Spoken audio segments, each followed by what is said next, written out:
in the city that made me, well, maybe the city that I made famous, Philadelphia, Pennsylvania, getting ready to do the sit-down a Legends interview on Hannibal TV, and what better place than right in front of the original ECW hotel, the Days Inn at the Philadelphia airport. It all started there and at the ECW arena, and right now you're ready to hear it all on Hannibal TV.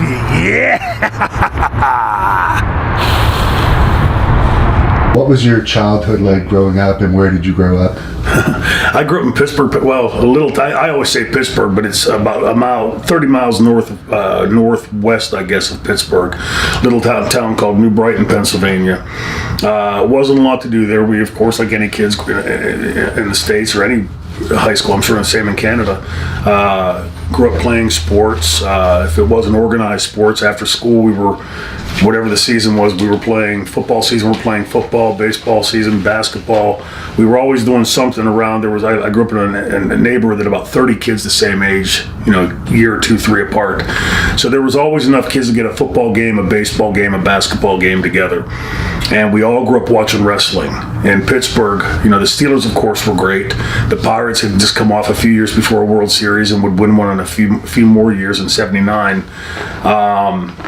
And then the hockey players, as you guys in Canada, the big hockey area, the Penguins hadn't yet reached great. They hadn't yet gone to the black and gold and reached greatness. They were still a pretty low-level team and got beat up pretty often.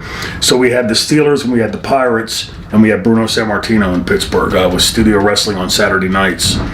My friends and I, we all grew up, very, I wouldn't say poor. We were fed, and we were certainly low income, but we didn't know it. We were on the run all the time. I look back on my childhood as having a Norman Rockwell childhood. Had lots of friends to play with, had a loving mother and father, although they were divorced. Spend the weekends with my dad, my sister and I, and the rest of the week with my mother. And professional wrestling, and it was a big part of that. We grew up reading comic books and went from comic books to wrestling magazines.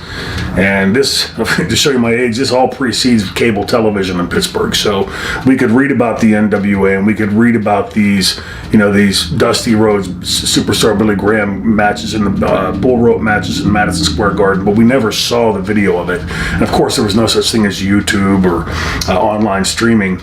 So we read about it in the magazines, and your imagination would take off. You could you run this movie in your head of what this match must look like. And in 1976, cable television finally came to the area, and my dad was the first to have it. And I went over to my dad's house that weekend. Saturday night, my dad had the TV guide and saw that WWF wrestling was on midnight, the WOR show.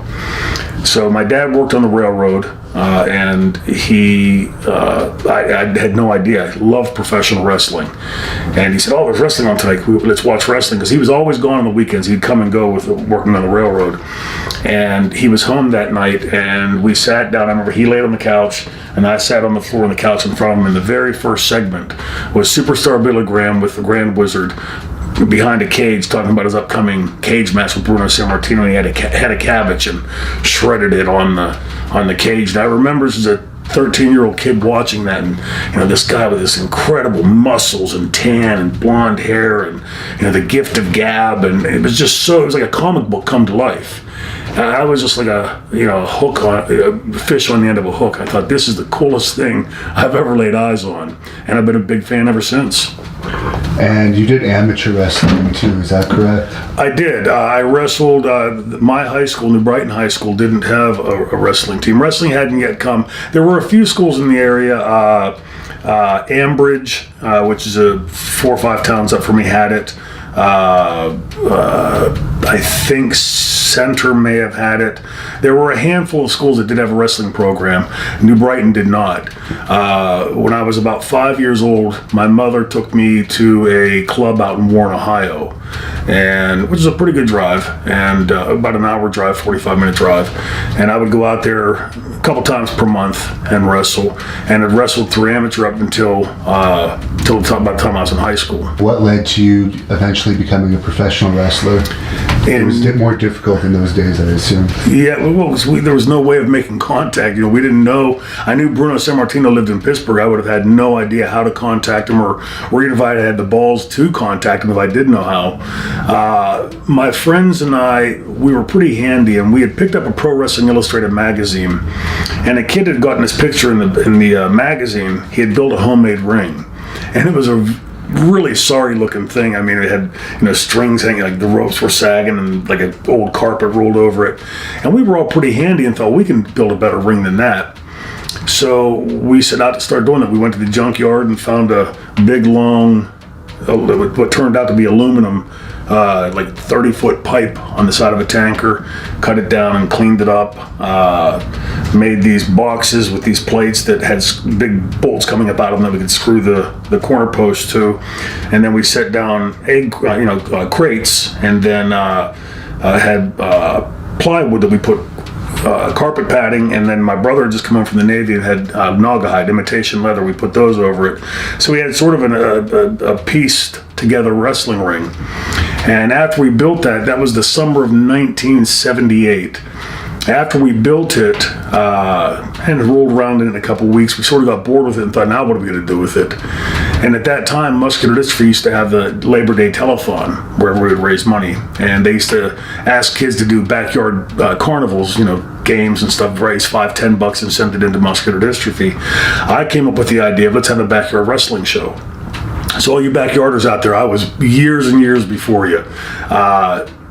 We went to meet a woman named Angeline Paparella, and I'll never forget her name, and the reason for that is she was a nurse. I'm going to say she was probably in her 50s, give or take. She had been a nurse all of her professional life, and she had contracted adult onset muscular dystrophy. So when we went to meet her about setting this up, she was completely immobile. She was in a wheelchair that had a headrest, and the only thing she could move was a couple fingers. She was completely immobile. The rest she had rest for her arms.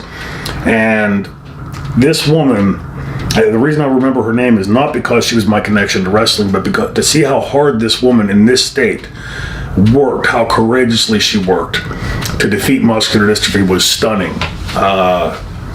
Stuck with me today and will for the rest of my life, just how courageous this woman was.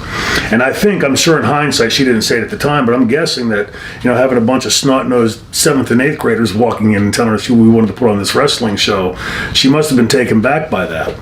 And she called me up about a week later and she said, there's a professional wrestler that lives locally. He's an Italian guy. And of course I said, well, Bruno Sammartino. She said, no, it's not Bruno. And then she started fumbling over the name. She said, it's something like Donanini, and she's fumbling like that. And I said, Dominic Denucci. At the time, he was World Tag Team Champion in the WWF with Dino Bravo. And she said, that's it, Dominic Denucci. Well, you can imagine as a 13, 14-year-old kid, the World Tag Champion. And she gave me his phone number after getting permission to give it. I called and spoke to his wife, Janine, who had just sadly passed away last fall. And she told me that Dominic was on the road and that he was due to be back on whatever day. And a friend of mine drove me out, and he had not gotten home that day. So she said, I'll leave him the message, and when the show is, and she said, if he's in town, he doesn't think he's going to be, but if he's in town, he'll be stopping by. So we didn't even advertise. We told a few people, but we didn't advertise that Dominic Denucci would be there because we weren't sure he'd show up. We said they had a beautiful Saturday afternoon, beautiful sunny day, and we set the ring up. And the ring, because of the sun, was like you could have literally fried eggs on it. It was really not a ring I'd wrestle in today. But we ended up drawing about 75 people. We made, I think it was like $253 or something. And about halfway through the show, this big white LTD pulled up in the parking lot in the business next door. We had set up behind my one friend's father owned a bar, and we were set up in the back area, and this big LTD pulled in, and I can still in my head see the door opening and just see this huge barrel get out. It's this massive man get out of the car and stands up, and as soon as he stood up, we knew it was Dominic. So I ran over to introduce myself to him, and he came over and started, you could tell just taking it in and, like sort of taken back by all of it. And he ended up getting involved, like he saw us doing the matches and, for not knowing what we were doing, we did a pretty good job. The way we did it then is much like the kids in indie wrestling do today. We just scripted out a match. We'll walk up and do this and then this, and then we practiced those over and over and over and over again, and we just went out and did what we had practiced. And after the show, my brother-in-law, who was taking pictures from rooftops and things, had a lot of really cool pictures, different perspectives, took us out front of the bar and took a picture of us all in our wrestling gear and Dominic. And as we're standing there setting up for the picture, Dominic said, so how old are you punks anyway? And I said, I'm 14. Why? How old are you? And he looked at me and he said, you never ask a wrestler's age, kid. And then he said he was 48 years old. So, if you do the math, it was pretty easy to see, as over the decades that I've known Dominic, he was always much older, but, in such incredible shape. He's 85 now, still sharp as a tack, still in very good shape for his age, still does sit-ups and leg-ups and everything every day. Yeah, but that's how I met Dominic, and that was how I got my foot in the door with wrestling. Never planning to. It was just that whenever I was a senior in high school and was getting ready to go to college, I knew I wasn't going to be playing sports at college anymore, and having played sports most of my life, I wanted to do something to stay involved in sports. And so I asked Dominic if he would train me, not to be a wrestler, just train me to stay in shape and to keep involved in something, knowing I was going to be coming home every week to work, every weekend. And he said that he would. Now, I just learned this recently. He said that he would as long as I went to college. And what he recently told me was that my father, and this stunned me, my father wasn't the kind of guy to do this kind of thing, but he drove out to Dominic's house, which is way in the backwoods behind, out in the boondocks from where we live, and said my dad, and he pointed out in his driveway, he said, it was right down there your dad pulled on, I was working in the yard, and he said my dad told him, refuse to train him unless he goes to college.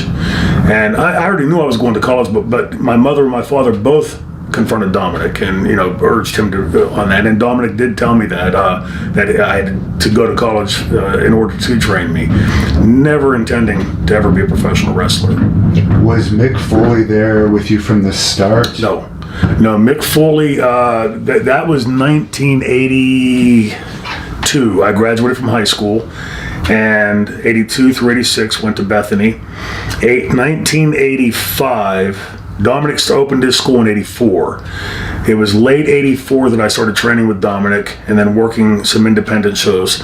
Sometime within that next year, it was around 85, that Dominic told me, because he didn't charge me to train, but my job was to get to the school early, unlock it, turn the heat on, clean everything up, shovel the sidewalks off in the winter, etc. And he told me, tomorrow there's a new kid coming, his name's Mickey. So I got there about 6 o'clock in the morning, it's pitch black and a bunch of snow had fallen, and this old beaten up car is sitting there and it's running, but I walk up and look in and there's garbage all through the car. It looked like a homeless person living there. And I couldn't see any physical features, just a big mound of hair and blanket and it's all covered up. And at first I thought somebody gassed themselves, somebody committed suicide, and I knocked on the window and nothing, knocked, and finally started moving and pulled out, and he said, "Are you Troy?" And I said, "Are you Mickey?" And he said, "Yeah, that's how we met." It was 1985 that he started coming to Dominic's school. And I'm sure you've seen the footage that he took as a film student at Dominic's school when we were a lot of snot-nosed kids. So I'm guessing your first impression of him wasn't of a future world champion. Not at all, but nor for me. I mean, when we went into training, I remember us talking about, having a career. Not that either of us endeavored to. He was in film school and I was in college for politics, and at that time as a trainee, you look at the guys on TV and you think of the guys you've grown up watching: Bruno, Harley Race, Jake Roberts, Paul Orndorff, and all of these legendary wrestlers, Dominic Denucci, and you can't envision yourself anywhere near as good as them. You're having trouble getting the arm drag down or taking a backdrop. So for neither of us at any time that we were at Dominic's school do I ever remember anybody in that school thinking hey, we're going to go on to be a champion or even have a career in the business. And I guess your first match, you were known as Troy Orndorff. Was that a name you'd had for a while, or what was the story there? No, the Dominic took us to a show in Windsor, Ontario, and I forget if Mick was there.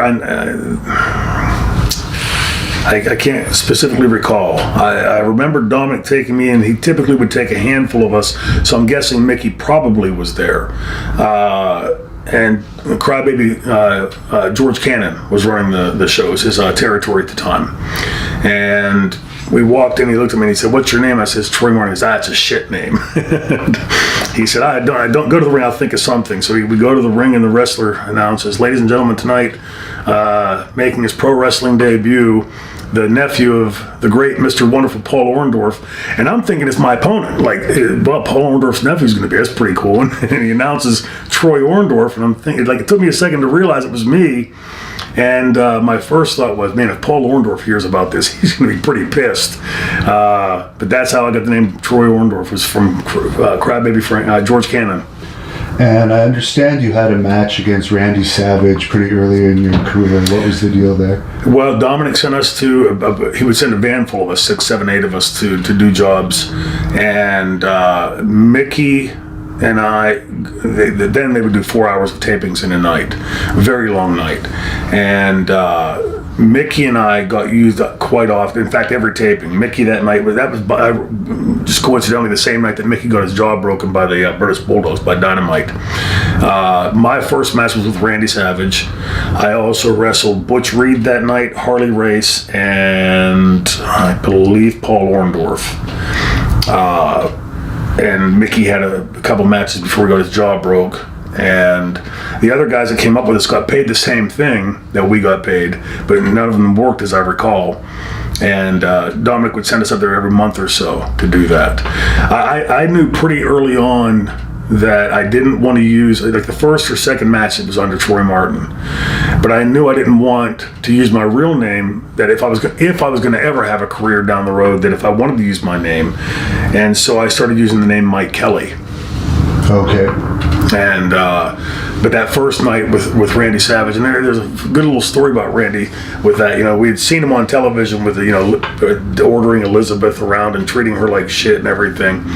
And after the match, I went to find Randy to thank him, and he was very sheepishly knocking on the door, and he's going, Liz, honey, it's me, it's Randy." And I remember when they seen that, going, "What? It's all a gimmick? It's all a work?" But he was very gracious. He was very thankful to me. All the guys were. Butch Reed was, Harley Race was, Bobby Heenan and Paul Orndorff were. And Randy said to me that night, he said, "Look, kid, if you ever plan on having a career in this business, never forget to thank the guy that put you over like you did for me tonight." And it always stuck with me, because he was one of the biggest names in wrestling history, and certainly at that time. And just really down-to-earth guys. They treated me professionally in the ring, did what they had to do to get themselves over, but I didn't get stiffed at all. The bumps were perfectly timed bumps. They were very professional with me, and Bobby Heenan and Paul Orndorff were equally as gracious. Everybody said thanks, but Paul and Bobby were much like Randy in the first match. Did you enjoy the experience of wrestling in front of the big crowd and everything? No. I enjoyed working with the guys I did. But when you walk out in a building full of 10, 20,000 people, and they know you're getting chewed up, there's always a handful of people. "You're gonna get your ass beat, you piece of shit! Get out, boo! You suck!" And you get hit with this the whole way to and from the ring. And somehow on camera, you're gonna put up that excitement that you're really happy to be here. Somehow I was able to drown it out, though, and maintain it. You just have to cut yourself in half in your brain, like from the wrestler and the person. And I guess the UWF would have been the first major company you worked regularly for. How did that job come about? Yeah, that was late 85 or 86. Dominic Denucci had known Bill Watts. The UWF was previously called Mid-South. And Bill Watts and Dominic Denucci had done a lot of work together and traveled together on the road.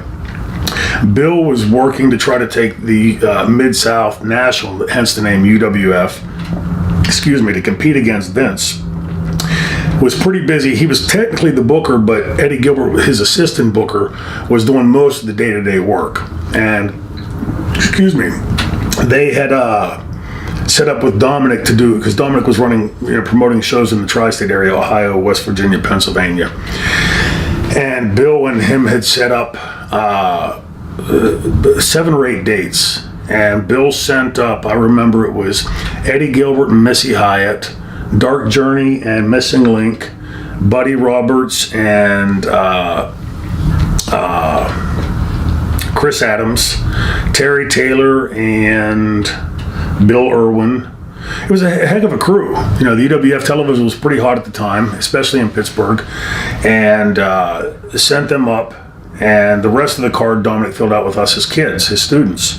And Mickey and I were always the curtain jerk. He'd always put me and Mickey on first. And at one of the shows in Clarksburg, West Virginia, we wrestled at the Nathan Goff Arena, which was a armory, the National Guard armory. When you came back to the curtain, there was a hallway, an exit door straight ahead, and 2 dressing rooms off to the right and left. Well, it was a hot night and the door was open. Mick and I were back there on the back patio, like behind the dressing area. And Terry Taylor and Eddie Gilbert and Terry Taylor came out and started talking to us and said, have you guys ever thought of going on the road? Well, neither of us had. Like I said earlier, we didn't think we were good enough to do that. And he said, well, I'm pretty impressed with what I see, and I'd like to bring you guys to UWF, which was, incredible to us. But I still had to finish college. He still had to finish college. And so he agreed to contact, gave his number, and he said, contact me after you guys graduate. And I didn't. I don't know if Mick did or not, but it was a couple months after I graduated, and I don't know how it is in Canada, but in the States, when you borrow money to go to school, you have a 6-month grace period after you graduate to start paying back.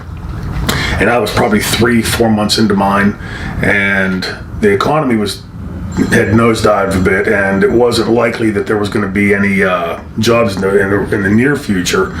Eddie Gilbert called me and said, like to bring you down, you and Mick down. And he set a date with me, and I packed up and left and went. And Mickey was supposed to come in like a week or 2 behind me. And during that time, Bill, trying to go national, had burned up so much capital that he had to put a hiring freeze. So I had just gotten my foot in the door, and they put a hiring freeze, and Mickey then had to go through Memphis and do a different route in. But that was how I got my foot in the door with UWF, and what a learning experience. What did you think of Bill Watts, meeting him, because he's very controversial? Yeah. If you ever heard any interviews from me, you hear me mention Bill Watts 1,000 times in the interviews. Looking back at the time, as a kid, a young, scared kid in the dressing room, he's a very intimidating guy. I was about 6'1", 205 at the time, maybe. Bill's 6'3", 6'4", 323, big guy. His pinkies are like my thumbs, and very intimidating, imposing. A loud, boisterous, larger-than-life character. And but there wasn't a lot of interaction with Bill initially. You rarely saw him around, certainly not at the house shows. But at the TV tapings, the first TV taping we had, I'd wrestled the first match with Eddie Gilbert, and of course I didn't call a thing. It was Eddie calling everything. And I came back to the curtain, and I remember just having this feeling of floating. Like I'm finally working for a company, and I'm going to be a big star. This is great. And I came through, I'm taking my tape off, and I looked straight ahead, and Bill, the dressing room door was to the right. Bill's standing there with his hands on his hips, like sort of cocked to one side. And he had that strange look on his face, and I didn't say anything. As I walked toward him to go past him into the dressing room, I gave him like a heads up, like, what's up? I didn't say anything. And I went to walk by him. As I took a step into the dressing room, he goes, what the fuck was that? And I stopped dead in my tracks, and in my head I'm thinking, like, is he serious? And what's he? Not that I knew what a good or bad match was, but it felt like it was a good match. Eddie called it. I didn't say a thing. And I quickly settled on, he's ribbing me. It's my first night. He's jacking me a little bit, So I was going to look at him and say, nice rib. And I never spoke a word or a syllable. I looked at him, I got was a smile out, and he came at me like a bear, slammed into the wall, his face right here, poking me in the sternum hard. And I remember, but he wasn't saying, you piece of shit, you suck, you get the fuck out. It wasn't that. But it was, don't ever turn your fucking back to the camera. If the goddamn camera doesn't see it, it means the people at home don't see it, which means you don't draw me fucking money. He was yelling specific instructions to me. And I had coaches, not that assertive, but in that vein. I never liked it, but I knew, you know, what he was trying to do, teach me. Very intimidating, but I learned from him. And I didn't know that till years later. You know, years later, I'd catch myself telling stories, and I'd say, well, like Bill Watts taught me, if you don't face the camera, and I'd hear myself invoking Bill Watts' name over and over and over again. And I thought, well, I must have picked something up from him. You know, it was my break into the business. And I guess that's where you started using the name of Shane Douglas? Yes. When I got to Texas, I packed my little Renault Alliance up, my $111 a month car with no air conditioning, going to Texas. And packed it up with all my belongings and drove 3-4 days to Dallas. And got there, and Eddie Gilbert, I ended up living with Sting. He and his wife Sue had Steve Borden had an extra room. I went to Eddie Gilbert's house to meet with him. He was married to Missy Hyatt at the time. And he said, well, you want to use a stage name or not? To be honest, I didn't know what he meant. Like, I knew what a stage name was, but I didn't know why he would even be asking me that. And he said, well, you know, if you use, you know, the stage name or your shoot name, it's up to you. And I said, what's the difference? He said, well, for instance, if you use your shoot name, any mark could call a hotel and say, is Troy Martin registered there? And they'll get rung right through to your room. I went, oh, no, I didn't want that. I'm very keen on my privacy. You know, it's one thing to be the franchise in front of the character or in front of the camera, but when I'm off camera, I want to be able to go read a nice book about philosophy or religion or whatever, and, you know, watch a good sports or whatever. I didn't want that bleed over. And back then, previous to all this internet and information everywhere, if they told you his name was Shane Douglas on TV, his name's Shane Douglas. So I said, well, no, I definitely want to use a stage name. And he said, well, I'm thinking either Shane or Cody. And I thought about it. I said, well, I like Shane better than Cody. So he and I sat there for what seemed like hours, a good long while, and Missy. We were sitting there and throwing around Troy Shane, Shane Troy, Martin Shane, Martin Troy, you know, just going through all these different incarnations. And Missy had gone into the kitchen, and I remember when you walked out of the living room into the kitchen, there was a wrought iron, looked like a trellis or something right there. And she walked in the kitchen and she made a tray of lemonade, and she came walking around the corner with that tray of lemonade, and she goes, how about Shane Douglas? And me and Eddie both stopped and looked at each other, and I thought, like, it sounds like it goes together. It sounds like a legit name, and that's where Shane Douglas came from. We had the Shane part, but could not come up with the last part, and Missy Hyatt came up with the Douglas. Somebody tried to start heat between us. She was, God, this is probably around the late 80s, early 90s, before ECW. Somebody had called her and told her, somebody called me and told me, that I was pissed off that she was telling everybody that she created the name Shane Douglas. And to the contrary, I'd always told the same story I told you. You know, that it was, we came up with Shane. I came up with Shane after Eddie said Shane or Cody, and that she came up with the Douglas part. And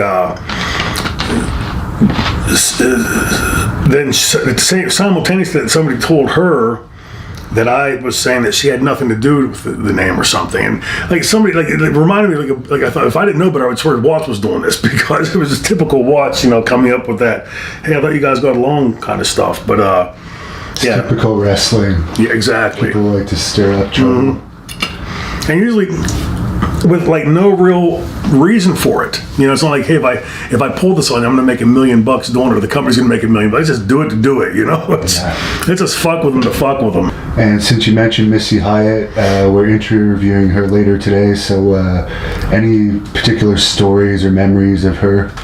Just for me, like at that, because I was such a young kid at that time into the business, and my focus every night was on learning my craft. I was terrified of screwing up. Because I had seen some pretty heady things. I saw Bill Watts direct somebody to hurt a kid in the ring because the kid screwed up several nights in a row after he was screamed at and yelled at. And so I was very intimidated. If I mess up, that's what happens if you mess up. Plus, I really wanted to learn my craft. But I remember Missy being just an incredibly beautiful woman. So Dark Journey, the same thing. I mean, for a young kid from, bumfuck New Brighton, Pennsylvania, and here's these beautiful women on television that are standing right in front of you, but they were all very personable. The one thing I do remember about the UWF dressing room was that it was a pretty at ease dressing room. There wasn't, that I noticed, and maybe it was because I was young and naive, I didn't notice a lot of politicking. I didn't notice any backstabbing. It seemed like more like the dressing rooms that I would come to know in ECW years later, cutting up everybody, hey, where are you going to drink tonight? That it was just like a real, just a good old boy network. And Missy, the one thing that impressed me with Missy, even before I went to UWF, when they came up on that tour to Pittsburgh, was that Missy and Dark Journey were both getting into the ring and doing things that hadn't been done before. The things that we would do in ECW years later to a different degree. But remember, they weren't wrestlers per se. They were valets or managers. And they would always get involved in a spot in the ring, or they were integral. Bill Watts was making the women integral rather than just a pretty face and set of tits and ass at ringside. They were integral to the match and to the storylines, a vital element to all of that, which was far different from what had been done in the wrestling business before that. I've always said in many ways, and maybe it's because of my experience in both places, but to me, the UWF was ECW before ECW came around. Like, if ECW existed in 1980, 4, 5, 6, would we have been able to get away with cut the fucking music? Probably not, and all the violence and blood. Would we have... my guess is we would have looked much more like UWF, heels with heat. The one thing that Bill knew was really how to get all of his talent over. Everybody on the card, from the opening match to the last match, Bill and Eddie Gilbert worked very hard to make sure everybody meant something. It's true, Eddie Gilbert and DiBiase and Duggan, those guys were up here, and Shane Douglas was down here. But Shane Douglas wasn't a nothing. Nobody was. Everybody on the card had some semblance. In fact, my first night in, I beat in Thibodaux, Louisiana, that show with Bill, I beat Eddie Gilbert for the TV title. Didn't know I was, but they worked hard to get us all over, and we all, for my estimation, all learned our craft down there. Was Scott Steiner there during your time? Not that I recall. I don't think. I think it was after I was there. Because I know he didn't get along too well with Bill. So. Well, that was later in WCW. Oh, that was in WCW. I believe so. Yeah. Okay. Did you ever notice any of these backstage fights that happened in UWF? Because they were known to be a few, and Bill would just let them go. Yeah. I was there the night that Dick Slater beat Sting up. I don't know if so much beat him. I didn't see the actual fight. I was in the bathroom. Sting was in putting his makeup on, and I washed up and was walking out. Right as I opened the door, Dick Slater was walking in, and Dick was one of those just casual, just go about his way guys. I never had any trouble with Dick, although he's a tough old guy. Stepped aside, and he walked in, and I walked out, and as the door was shutting, I hear, hitting, and then I hear the toilet flush, and Dick comes walking out, and it's like he went to the bathroom and came out. I didn't know exactly what happened, but quickly the story circulated around the dressing room. Bill would let things like that go on, and if somebody was getting a little bit too big for their britches, Bill would book them with Slater or somebody and say, hold your own, But even in its own way, and again, not that I'm advocating it, but even in its own way, you can see, especially in the world of the wrestling business, where so many other places, the politics and things play in. Okay, if you don't like your position and you think you can take his position, then go out and take it. It has a way of teaching you a little bit of humility, or maybe I create a hell of a star out of it if you do go out and beat the hell out of my superstar. It wasn't like that was going on quite often, though. It was, here and there, maybe twice or 3 times over the year and a half that I was there. And most times it was usually, broken up within a matter of, a very short time. In the Sting and Dick Slater case, it was again, I didn't see it, but it didn't seem like it was back and forth. It was just a quick bapping out. But it definitely was not run the way I would, being that my introduction to the business and thinking that's the way the business is run, then going later to the NWA and WCW and WWF, very, very differently run. You're just bringing up joining the NWA/WCW. How did that jump happen? At the very tail end of the UWF, we were in New Orleans. Eddie Gilbert called us, and just to show you again the nature of the business then, he called us in two separate groups, heels and babies. The heels went first, so as not to break kayfabe, and met with Eddie, and then they left. And then we went and met, and Eddie told us that Bill Watts had to sell the company because he had lost too much money trying to go national and was trying to recoup some of it. So at this night at UNO, University of New Orleans, they were going to have this big NWA versus UWF show. And Eddie apprised us that the booking plan was for the NWA guys to chew up all the UWF guys, which was a bad move on Crockett's part and Dusty's part, because the NWA was already on national television with TBS. The UWF fans down in that area, Louisiana, Oklahoma, Texas, those fans had, much like the fans in Dallas grew up with the Von Erichs, grew up with the Mid-South UWF wrestling and loved it. That was their brand of wrestling. So to come in here and say, okay, now we're going to have all these guys that you love get squashed, and we're going to bring all these guys you could already get on TV and force them down your throat. Just a bad management move, in my opinion. And Eddie said to us, this is the plan for tonight. He didn't know who was going to be wrestling who yet, but he said this is what they're going to do. And they've already agreed to take Sting and Steiner. They were already taking them over, so they wouldn't be involved in it. But the rest of us were basically going to be fed to NWA talent. And Eddie told us that he had spoken to Lawler in Memphis, and that Lawler had told him that he would take the entire UWF crew, lock, stock, and barrel. So the plan was, when we got to the building, we were all going to join up somewhere, confront Dusty, and then walk out. And again, you learn from all this stuff, so we're all in the room waiting. Eddie calls for Dusty.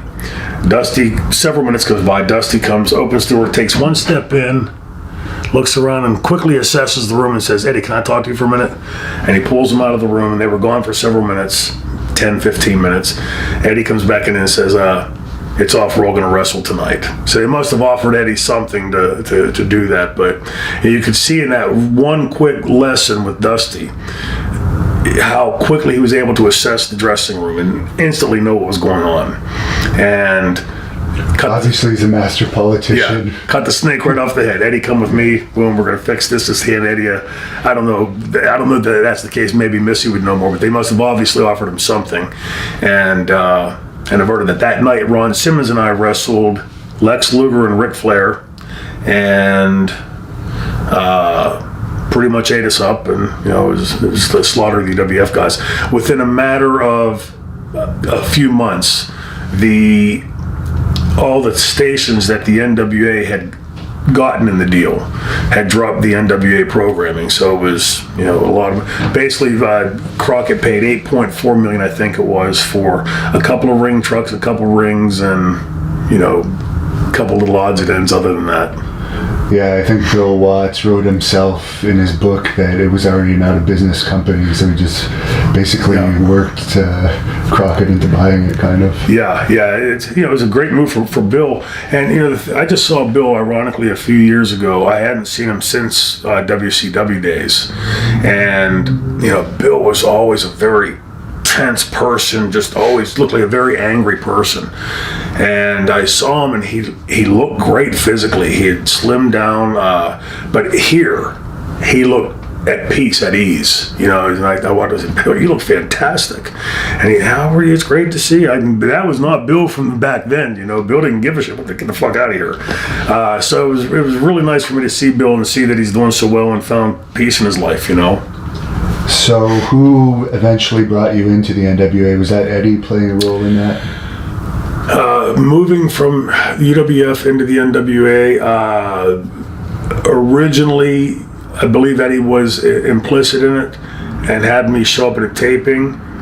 And within short order, Dusty had decided, they started announcing that I had been trained by Magnum TA. In reality, I had never met Magnum at that point. I worked with George South and a few other people in the ring to do the belly to belly. And I may be wrong on this, but I don't recall Magnum and I ever doing anything on camera together. But I was brought in with Eddie's help, and then Dusty took a quick shine to me. And George South had later told me, just a couple of years ago, said that Dusty pulled him aside and said, "We got this new kid coming in tonight. I want you to shine him," and that was his directions to George South. So it was because for people that don't know, he was one of the regular jobbers for years, and he was very skilled at that, I guess. Right, yeah, very good at it. And the truth be known, George was one of the best workers in the company. George just didn't want to go on the road. He had a family and wanted to stay more close to home, and so he was able to get the best of both worlds and not have to sacrifice like you do in the beginning. When you go on the road in this business, as you know, it's a very difficult industry, killer of marriages, and it's really, really tough. So you eventually ended up as a tag team with Johnny Ace. How did it go from you being Magnum TA's protege to Johnny Ace tag team partner? There was a point where I was sent home from the NWA, and a week later I was told they were downsizing and didn't have money to send me home. A week later they called me back and said that Brad Armstrong had been fired from the Lightning Express, and they were now going to have me and Tim Horner as the new Lightning Express. I went to Salisbury, Maryland. Tim Horner and I wrestled as the new Lightning Express in Salisbury, Maryland. And the very next day, I get a phone call and said that Brad was back, and they didn't need me anymore. They sent me home.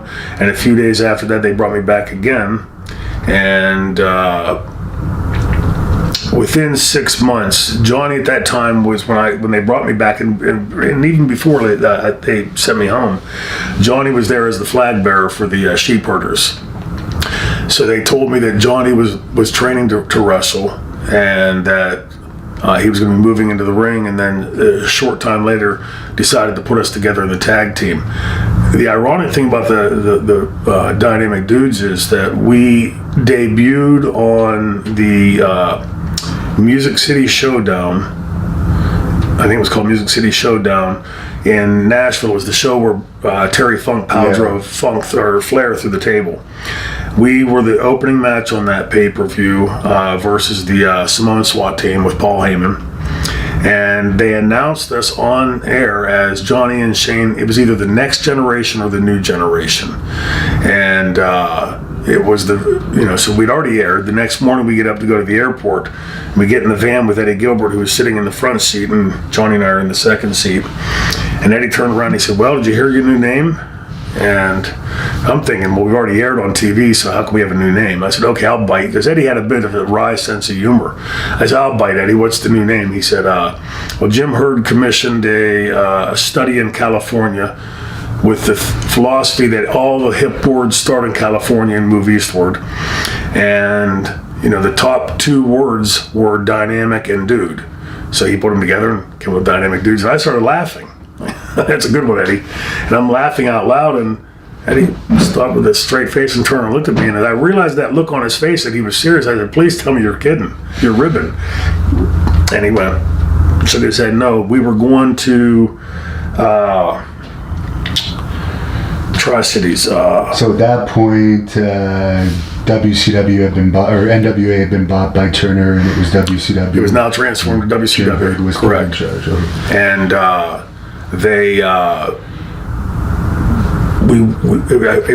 it was Bristol. I want to say it was Bristol. It was one of the Tri-Cities in Tennessee. And I went right to Flair that night, who was the chairman of the booking committee. And I said, "Rick," can I talk to you? And he was laying upstairs on a couch. And I went into him and I told him, I said, "If this is about the name, there's nothing I can do." I said, well, surely you can. You're the chairman of the booking committee. I said, does that not get heat with you? He said, it's a shitty name. There's nothing I can do about it. And I said, and I'm thinking in my head, like, but you're Ric Flair. You're the head of the booking committee. I'm sure if you went to Jim Herd and said this is a bad idea, and he would have nothing to do with it. And so Johnny and I went and did the best we could with it. We thought, well, rather than try to swim upstream, we'll just turn around and swim downstream and see if it works. And we embraced it as much as we could, but it was. It's tough to get something over when a wrestling fan is sitting at home and they see a team getting beat in all the key matches. It doesn't matter if you're going over the enhancement talent, but you're with the Midnight Express and getting beat, and then with this team and getting beat, and then that team and getting beat. It's tough to get you guys over. And Eddie Gilbert, just to show you again how forward-thinking he was,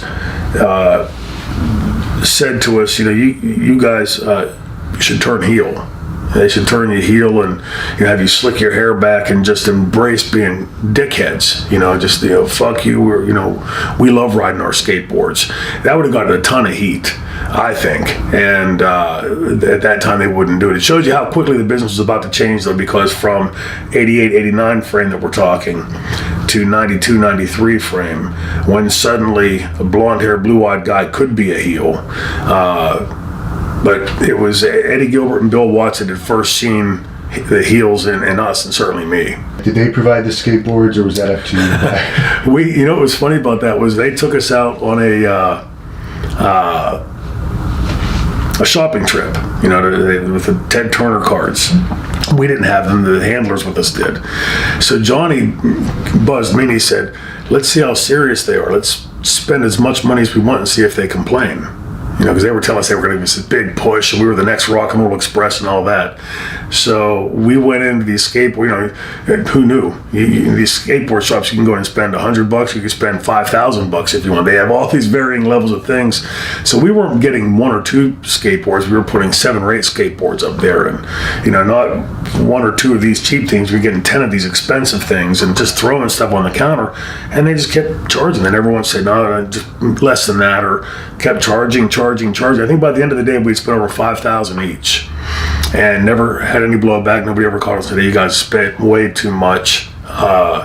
So that was all bought from Ted Turner, and they bought that stuff so we could go out and shoot all those different vignettes. Us riding this, the water skis and the motorcycles, and we spent several days going around locations all over Atlanta, Georgia, and just long days, shooting north of the city, south of the city, heart of the city, here, there, from sun up till sundown. So, pretty arduous, but, we were happy. We knew we were starting to get a push. We thought we were starting to get a push, and we're eager to pitch in any way we could on that. And at one point, they had Jim Cornette managing you guys, and I guess something happened there, and Jim Cornette has talked poorly about the whole angle since. Could you shed some light on that? Yeah, they at the time, I think Stan maybe was hurt, and so they wanted to keep Jim on television, obviously, and so they had him managing us, and portraying it to the fans that he had left the Midnight Express and was going to go this route. They never told us where it was going, but I knew there was no way they were taking Jim Cornette from the Midnight Express. It just was too hot of an entity for them for a draw. And so then when they brought him back, he was managing, when I think it was Stan that got hurt, brought him back, he was managing both of us. And a couple times we did some 8-mans and things. And I can't remember, I think it was up north. Somewhere in the north that Jim turned on us and hit me with the racket. And when he did, I remember the crowd just popping, exploding, like they were the baby faces and we were the heels. And I don't think there were any angles at that time in WCW that were being handled well. The booking committee, in my estimation, was that Ric Flair was only worrying about what Ric Flair, what implicated Ric Flair, who he was working with or whatever. Jim Cornette was only worried about what Jim Cornette was involved in, and nobody was taking the time to look at the overall picture. In a successful promotion, this angle has to seamlessly move into this angle, which has to seamlessly move into the next and the next and the next. Instead, it was just sort of like, this block is Jim Cornette's block, and this block is Ric Flair's block, and this block is whoever's block. The committee it never, in my estimation, worked. And I recall watching the show at that time, that after Dusty had left and they were going to this booking committee, the show suddenly took on a feel of like it had stepped back. Like it didn't have that compelling element to it anymore, in my estimation, watching as a fan. And finally, about Johnny Ace, are you surprised that he ultimately ended up with a pretty good position in WWE, and I think he's still pretty high up there these days? No, not at all. And I'll tell you why. Johnny was an educated guy. Ironically, he and I both grew up in towns called New Brighton. Him in New Brighton, Minnesota, and me in New Brighton, Pennsylvania. We were both educated, and we knew that how the business was run. Like much like I did, I was a guy that always paid attention. Like, why is the camera guy shooting it like that? Why did the director just cut from camera 2 to 3 on that? And why did the booker put this guy over on that guy? And I was always ingesting all parts of it. There were guys in the dressing room going, "Hey, did you see the beautiful girl in the 3rd row?" And I'm thinking, like, no, I was paying attention to the shoot. I was paying attention to the direction. And Johnny was very similar to that. Johnny was constantly having ideas. We'd be driving down the road and Johnny would say, what they're doing with the Road Warriors, I would have done this instead of that. And then we'd bounce it back and forth and talk about it. So you could tell that Johnny really had a head on his shoulders for delving beyond just who's winning and who's losing. And I remember Johnny vividly. He used to say it's quite often, in fact. He used to say, one of these days you and I are going to be running the industry, and when we get up there, we're going to do things differently. And not that any of us ever said we're going to be the number 2 guy at the WWE or ever book any place, but you just do the natural progression of things. You're not going to wrestle forever, and when you move past that, we become an agent, a writer, a promoter, a booker, whatever. Johnny always seemed to have that to me. I don't know if he would say the same thing back. I'm guessing he would, because the two of us were very like-minded in that way. Did you ever have any dealings with him in later years? I know you never went back to WWE, but was there ever any talks in the days when he was in charge? No. I saw him. I took my. At the time, Connor was 6, so this is 10 years ago, give or take. They had the last show ever in the Pittsburgh Civic Arena. Not that I wanted to go to a WWF show. It's no secret to the fans. It's not my cup of tea. It's not I love seeing guys wrestle and counter and take down. The flippity flop stuff. That's just acrobatics to me. It's like a dance. But my son, who at that time was still into wrestling, and had all the action figures and the WWE video games and everything. He had been to wrestling shows before, but I don't think he'd ever been to a WWE show, and they were tearing the Pittsburgh Civic Arena down. Now, that was the building that I grew up watching wrestling in, that my dad had taken me to wrestling in. So I took Connor just so that I could show him the building that my dad, his granddad, had taken me to. And it was just sort of like more of a family lesson to my son. And we walked in, I'd called Joey Styles and gotten tickets. Johnny didn't even know I was going to be there. I walked in and very quickly ran into him, and we talked, but he was busy, as you can imagine, a TV taping, and he was running around. We said hello, spoke briefly, and that was it. We had not spoken since I tried to call him one time, probably shortly after that, just to catch up, like, hey, we got a chance to run into each other, let's follow up and reconnect. And never got a call back. It seems like you would have been a good producer or agent for WWE, so I'm surprised they never reached out to you in that capacity, if you would even been interested. Well, remember when Vince, like, for all the fans that are saying, like, there's like this rumor online that Bam Bam Bigelow is getting inducted, and I hope he is. He certainly would deserve to be in the Hall of Fame. But the fans are, on Twitter, hitting me up and on Facebook saying, you ought to be the one to induct him. I think it would be appropriate. Bam Bam and I had a pretty good and long connection in wrestling with a triple threat. But if you go back and remember the history of the relationship between me and Vince McMahon, it was far from the best. Which I'm going to get into. But to end off this run in WCW, what led to you leaving at that point? Well, we were making decent money. Not great money, but, for a kid, at the time I was probably in my mid to late 20s, didn't have a bill. And my rent payment was like $230 a month or something at home. I was never there. I was just someplace to drop my bags. I had a substantial amount of money saved, and there was a point where we were at a television taping in Baton Rouge, trying to just recall the specifics. I had been off with, I had some blood clots on my knee and a few tears in my knee, and had to be off for 3 or 4 weeks. The entire time that I was off, Jim Ross, who was on the booking committee, kept calling me, and other people on the committee kept calling me at home and saying, hey, as soon as you can get back, we really need you back. And they talked, I remember specifically them all talking very, very badly, negatively about Sting and Luger. These son of a bitches make all this money, they cry about everything, they're just really negatively. And they told me then that they were splitting me and Johnny up and were going to give me a big singles push. So I get back on the road, go to Baton Rouge, my first day back in a month, 3 weeks, a month, whatever. After these weeks of phone calls about this singles push, and I go to catering and sit my tray down, and Missy Hyatt had just come out of the booking meeting, and she got her tray and she came over and asked if she could sit with me, and she sits down and she goes, Shane, I don't want to start anything, but they were really talking badly about you in that booking meeting. And I'm thinking, like, I just got back. How could they be talking negative? So in my head, I'm thinking maybe Missy got mixed up on something. They were talking about Sting and Luger or whatever. So, but it piqued my interest.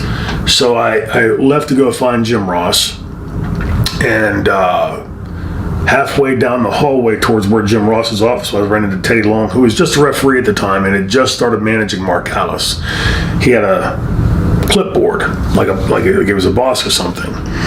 And Mark Callis was there with him, and he stopped and said, okay, Shane, tonight in segment 3 or 4, whatever the number, you're going to be working with Mean Mark here. 3 or 4 minutes, he'll take it with the heart punch. I went, no, that's not what I've been. I said, I'll be happy to put him over, but that's not what I was told. And he goes, well, that's what you'll do, or like it or leave it. I said, well, we'll find out. I went to find Jim. I went down and I found Jim, and I explained to him what Teddy had just said and reminded him what he had told me in these phone calls over the last month. And he said, no, that stupid SOB has it all wrong. And he said, go find Jody Hamilton. He'll tell you. So I searched the building for Jody Hamilton, and when I walked into the building, it was like in the Baton Rouge Centralplex, the dressing rooms are all like the old, like Hollywood days. They have the lights around the mirrors, and the little table in front, the partition off the wall for the counter. And I walked in the door, and I'll say if I'm Jody Hamilton looking into the mirror, I walk in over here, and he won't even look at me. He doesn't even turn to address me. He just keeps going like this, writing. And I said, well, I'm getting this, was told this in these phone calls. Missy Hyatt told me that. Teddy Long told me this. Jim Ross told me that. This way. What? Give me the lowdown. He threw his pencil down. Still never looked at me. He threw his pencil down and he said, you'll do the goddamn job to Mark Callis in 2 or 3 minutes with the heart punch, or you can get your ass the fuck out of here. Okay. He wants me to get my ass the fuck out of here, and I threw a garbage can at him, garbage at him. I was like, fuck you. I'd had it at that point of the politics. I had tolerated it. At this point, I'd been around the business for 6, 7, 8 years, and had coming from UWF, was not used to that kind of shit, and had tolerated it. To this day, I can't understand what the weeks of phone calls were to my house. Like it's one thing to sit there and say, let's play a rib on so-and-so. It's another to say, it's sort of demented to say, let's call him for weeks on end and tell him something and then get him here and do this to him. To me, if that's what you wanted from me, I'm under contract. If you'd have called me and said, hey Shane, we come back, we're gonna split you and Johnny up, we're gonna job you out for a little bit and then start. No harm, no foul. You know, it was, to be clear so everybody understands, you know, I was never really the world champion. And when somebody beat me, they never really were beating me either. It was a work. It's like an acting job. Exactly. If the director tells me to take a bullet and die, I take the bullet and die. And but what upset me at that time then, and always has, is the absolute lack of ability of being a man to look you in the eye and say, this is what we want you to do. Lie to you, lie to you, lie to you, lie to you, lie to you, then try to play tough guy with you. And I remember as I was walking out, you know, I grabbed my bags and was leaving, and Tom Zank, who sadly just passed away, Brian Pillman, who sadly passed away several years ago, and Johnny Ace stopped me in the parking area, and they said, look, you know, you walk out, they're going to fire you, you're going to lose your contract. I said, guys, I don't give a shit. I'm so far past this, boy, I'd had it, like up to here, you know. And Wahoo McDaniel came out and goes, kid, and he stopped me, he goes, what the fuck are you doing? And I told him, he goes, you don't want to do that, kid, because, you know, you're going to burn a bridge. And I said, well, no disrespect to you, but I don't give a fuck about burning the bridge. I don't give a fuck if I'm not in this business anymore. But at that time, what they didn't know is I'd been talking, not behind their backs, I was talking to Pat Patterson just as a connection in the business, a contact. I'd never once asked him for a job. I'd never once asked him, hey, will there be a prospect for a job? It was just, hey, can you give me some advice, that kind of thing. And I got to Baton Rouge Airport to fly home, and all flights connected through Atlanta to Pittsburgh. So while I was in Atlanta for my connection, like a couple hour layover, I called Eddie Gilbert to tell him what was going on. Because at this time, we were hearing, you know, again, you could never get a straight answer from anybody, but we were hearing rumors that what the office would want in Atlanta would be disseminated in the field at the tapings, and then the politics would take place there. Right. Was it still Hurd running it in Atlanta at that time? Yeah, it was still Hurd running it, but running it like on a corporate, more like the CEO. Right. Eddie Gilbert was more involved in the booking in the office. He was no longer going out to the tapings. Jody Hamilton was on the booking committee, I assume. Yes, and I wanted to make sure, before I did walk out of the company, I wanted to make sure that this, find out for myself, was the office aware of this? Because were these phone calls about me getting this big singles push, was that legitimate coming from the office, and now somebody out in the field pulling something else? And I called Eddie Gilbert, and Eddie said, yeah, don't fly to Pittsburgh tonight, go check into the hotel, go see Jim Hurd in the morning, and, you know, make sure you clear everything with him. So I went the next morning, I waited for him to come in. He came in about an hour late, and I expected to have, you know, a fairly intelligent conversation with the guy. Instead, he starts talking down to me and saying, at one point we go in his office, he keeps on telling me, I'm making a big mistake, I'm making a big mistake. He never clarified what I was making the big mistake about, but then he said, I'm going to show you something. And he's leafing through his drawer, and he pulls out a piece of paper, and he hands it to me. And I reach for it, he pulls it back, and he goes, now, before I give this to you, I'm going to let you know, you probably won't be able to understand it, being that you're a wrestler. I said, I got 2 fucking master's degrees, you jackass. I can understand anything on this goddamn desk. And I looked at it, and he starts explaining, sadly, the dumb wrestler that couldn't understand it keenly well, he didn't understand it. They had the WWF rating, and then they had, at that time, there were still like Portland, Memphis, Dallas. There were still a handful of, the smaller territories. He had taken, and he had these 2 numbers circled. The numbers that he had circled was the WWF rating versus all of these ratings combined. So Portland added with Memphis, added with Dallas, added with this one and this one and this one. And they still lost by like 0.3 of a percentage point. Was WCW included in that? Well, it was the WCW number. I believe it was. Yeah, so they would have been with all the combined. Yeah, so and his argument at that time was, see, so we're not that far behind. And I said, well, if you circle this number and this number, you'll see you're light years behind. And at that point, it was clear to me that if this is the guy running this company, it's no wonder what's happening out in the field is happening, and they haven't got a chance of competing with WWF. And that's when I left, and I went to the airport. Before I got on my plane to fly to Pittsburgh, I called Pat, and Pat said, call me Monday morning, we'll talk then. That's how I got my foot in the door for 1990 to go to WWF. So I guess in WWF did you have to have a tryout, or did they automatically put you right into the mix? No tryout. I went straight to the first taping. I had no guarantee of spot. It wasn't like I was coming in as the franchise Shane Douglas or whatever, or even the dynamic dude Shane Douglas. It was just Shane Douglas. I was given a mid-card position. I wasn't getting beaten on a nightly basis. I wasn't winning on a nightly basis. It was just, I was sort of there. But I remember my 1990 stint there. I was there for about a little over a year. I enjoyed it. I really had fun. I was working with guys like Jake Roberts and Haku and, some pretty talented guys.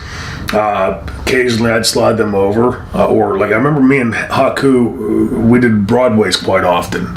And 15-minute Broadways. Yeah, and I remember thinking to myself, even giving me that, going toe-to-toe with this guy for 15 minutes is a hell of a start for me. A lot better than what I was getting there. And I made decent money. I didn't get rich, but I made comparable to what I was making in WCW under contract. And enjoyed it. I had a good time there in 1990. I can't say anything negative about the WWF or Vince at that time. Now, I was a pretty big fan of it back then, and I don't recall any vignettes of you before you made your debut. Were there any done? In the WWF? Yeah. No, but Vince wanted to. I used to play bass guitar and sang and wrote music. At that time, Vince wanted, I remember him sitting in his office and, looking me up and down, and had different sketches for outfits. And he wanted to, what he told me was he wanted to create a legitimate rock star. Somebody who was out on tour making and doing that industry, and then coming back and doing much more what he would do years later, like with The Rock or, Jericho with music. And they had Jimmy Hart. I went to the Pittsburgh before I went on the road. They came to the Pittsburgh Civic Arena. I went and met with Jimmy Hart, and he had 3 or 4 songs written in 3 or 4 versions, like a bubblegum version, a rock version, a heavy metal version. And we sat in the back with just a little recorder, like a little machine, and he'd play the music and I would sing to it. And he said, well, I think you're more in this range, and he'd rewrite the notes to the song. One was American Girls, another was called Rockin' Down the Halls. And I can still remember the line to Rockin' Down the Halls. It was, me and my boys, me and my boys are going rocking down the hall. We're doing what we want because we're skipping study hall. It was something like cornered along that line. But, the music that Jimmy had written had a good hook to it, and I thought to myself, if they allow some interaction and back and forth, I could probably do this. And that's when the girls came up with if you remember the outfit that had the leather straps and the denim and the tearaway pants that the seamstress girls had made. And right as that all started coming together is when my dad came down with latter stage emphysema. And Vince and I had a long talk, and it was either Niagara or Erie. I want to say it was Niagara. And I told him what was going on, and he told me family always comes first. He put this glowing story on the table about his mother. My mother's my hero. She took care of us, on and on and on. So you can imagine my surprise years later when I read in Playboy magazine the accusations. But he said to me that the door was always open for me to come back. I'd been a great employee. Go home, take care of your father, and good or bad outcome, when you're ready to come back, just give me a call. So it was your choice to leave, and basically they just brought you in as an extra hand to do whatever job was available. Right. But they liked what you did, and they were about to give you a gimmick, but you took the family option. Exactly right, yes. Okay. And I'm guessing you stayed with your father till the end. And yeah, that was 91. That was it was December when that happened, because I remember I had to get a job. That's my first teaching job. That started back in January when the kids came back. That was January. My dad passed away in August of 93, so a couple years. Now, when you were a teacher at that time, did the kids know you from TV? Initially, they didn't, because the first 2 years that I taught, the kids that I were teaching were special ed kids, and so they were, not that they weren't into wrestling, but thankfully I hadn't been a big star on WWF television, so I don't think they ever put two and two together. I didn't dress anything like that. I had my hair pulled back in a ponytail, wore my glasses and things, and the kids never really put two and two together. A couple kids did. The second year that I taught, I remember some kids came and they had a picture that was taken during a vignette shoot where, my shirt was half pulled open and there were some pretty women around me and things. And, I took it from, the morality clauses like they have in these ridiculous morality clauses that they have, that my morality is better than your morality. That's the kind of thing that, as stupid as it sounds, that can get you fired as a teacher. Because God knows, having a risque picture of you with pretty women, having your shirt half unbuttoned must have meant that you did something, illicit. So it's, but yeah, it wasn't until years later, especially when I started in ECW in '93, that the kids really started putting two and two together. Because I can imagine that might cause some issues just with disciplining them and so keeping them focused. You'd be surprised. When I went to school, if I'd had a 253-pound former champion wrestler as a teacher, I'd have been mortified to say anything back to them. I was, back then teachers could slam your head off a wall, and did mine several times. But the kids by that time had been learning that, the old saying, the inmates running the asylum. The kids had learned at that time, you can't raise your voice to me, you can't touch me, you can't this, you can't that. So the kids would come in, not many, but there was always that kid that thought he was going to make a point, because he didn't think you could do something to him. And what he didn't realize was that there was certain other ways to handle things that, maybe cut a corner here or there that, somebody doesn't see something, your word against mine type of thing. I only ever had to do that one time. I pulled a kid into the faculty bathroom after he had made threats against another student, and I made my point to him a little more clearly than I would typically in a classroom. It was astounding how he got it. Keenly understood what I was trying to convey to him, and did not harass that student later. This student, by the way, was a student who had been perfectly healthy till she was 5 years old, was hit by a car and had head trauma. So she had a brain injury. And I won't say her name, but I enjoyed her in class because she tried. And she was a little bit heavy set, and if I asked a question before I'd even finish the question, her hand was going up. Who was the first? What was it? And half the time she'd nail it. She'd get it right. And the other half, she could have been more wrong, But she was trying, and that's all I wanted from my kids. When she would miss a question, these other kids, especially this kid I'm talking about, they would call her Jelly Bean. And it was a negative term to her, and we'd get her wound up and riled up. And I warned them about it, I threatened them about it, and then finally this kid said something in class of what he was going to do to Jelly Bean. Let me talk to you for a second. And, it just, my sense of fairness to people, you don't treat people like that. And, you certainly don't make fun of somebody that has that kind of a, handicap to overcome. And unfortunately, a lot of these kids didn't see that. And the way the system, from my estimation, the way the system was set up, it was protecting kids like that.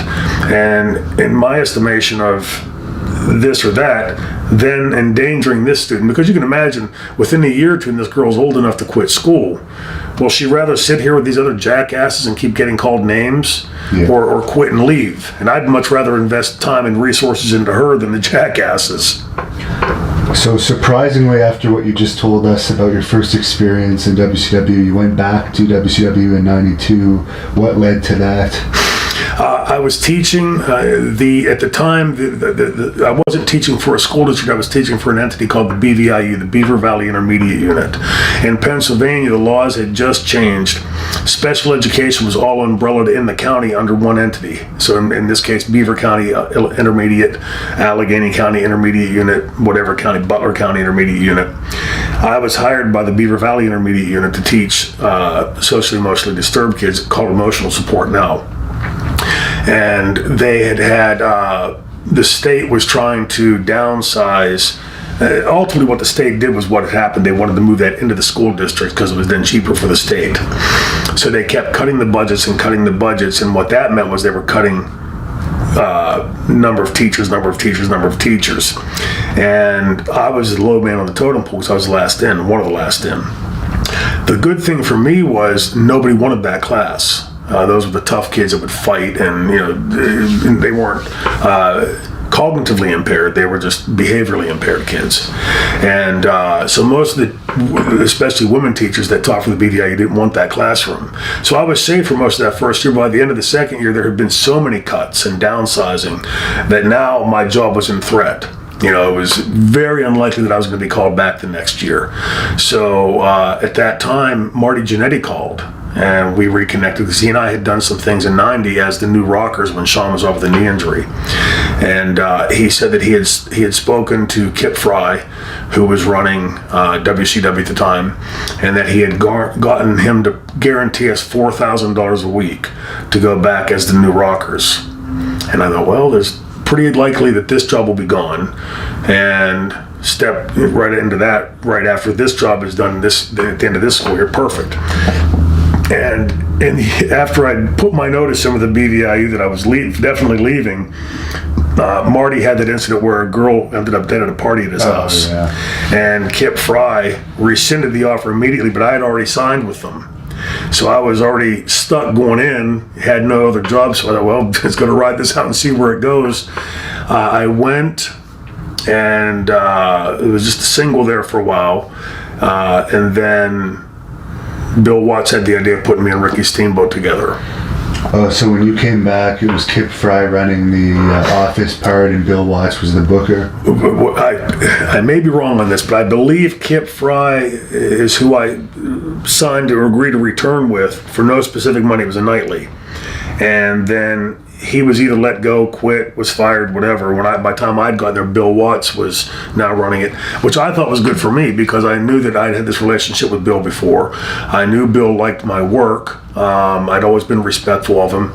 And so I thought at least it's a more positive thing. I didn't know Kip Fry from Adam. I'd never met him other than talk to him on the phone.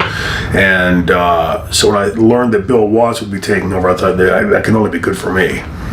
How was Bill in WCW compared to Mid-South? Was he as intimidating to everyone as he was there with the corporate company? It tried to be in some ways, not as overt as he had been, but I remember one night we were in center stage, and I'd always gotten along fantastically with Rick Rude. I'd always gotten along with most everybody in the dressing room. And Bill called me into his office, and he said, I thought you and, because at the time we were angled with Vader and Rude, and he said, I thought you and Rick Rude got along. So we do, why? He said, well, you didn't hear this from me, but he's really been talking shit anytime you're fucking the matches up. And at first, that doesn't sound like Rude, because Rude's the kind of guy that comes straight to you, Yeah. Hey, you're fucking up, kid. And but I remember, for a second, I caught myself thinking, why would Rick say that? And then I started thinking about it afterwards, and I went to Ricky, and Ricky goes, pfft. Well, then I found out from Rude that he had gone to Rude and said the same thing to Rude. An old promoter's trick, so that you don't, because we were starting to have pretty good matches, me and Steamer against him and Vader. This way you keep from at each other's throats instead of going in and asking for more money. And Ricky pointed it out to me, and I just knew it wasn't Rick, because Rick was a pretty in-your-face guy. If he had something to say to you, he would definitely say it to you. But once we, talked, that never went any place. But that just, to me, seemed to be beckoning back to Bill Watts playing the same type of games that he had before. How was working with Vader? Snug. I wouldn't say stiff. When it was his time to get his, he took it. But he also would give you yours. He'd have you move, fire up on me, roll over and tag Ricky. So it wasn't like he just ate me up and then get Ricky, and Ricky did all the superstar stuff. Both Leon and Rick were very professional with me and helped teach me in that time that I was with Ricky and we were angled together. Was it Bill Watts that paired you with Ricky? Yes. He came to me when I first got there, and remember I'd gone on a nightly. I had no guarantee after the Kip Fry thing and with Marty had fallen through, and he said, I can't guarantee, the money's tight, I can't, they're cutting budgets everywhere, which is one of the reasons why I think Fry left. And if I'm recalling correctly, it was because Kip Fry was giving out these big dollar contracts to everybody. And so the company came back and said, we're going to really pull this in. And he said, if you can commit to me, Shane, just 1 quarter, work 1 quarter, I'll guarantee you $300 a night. Show me in that first quarter that you've got something to offer the company, and I promise you second quarter we'll get you a contract.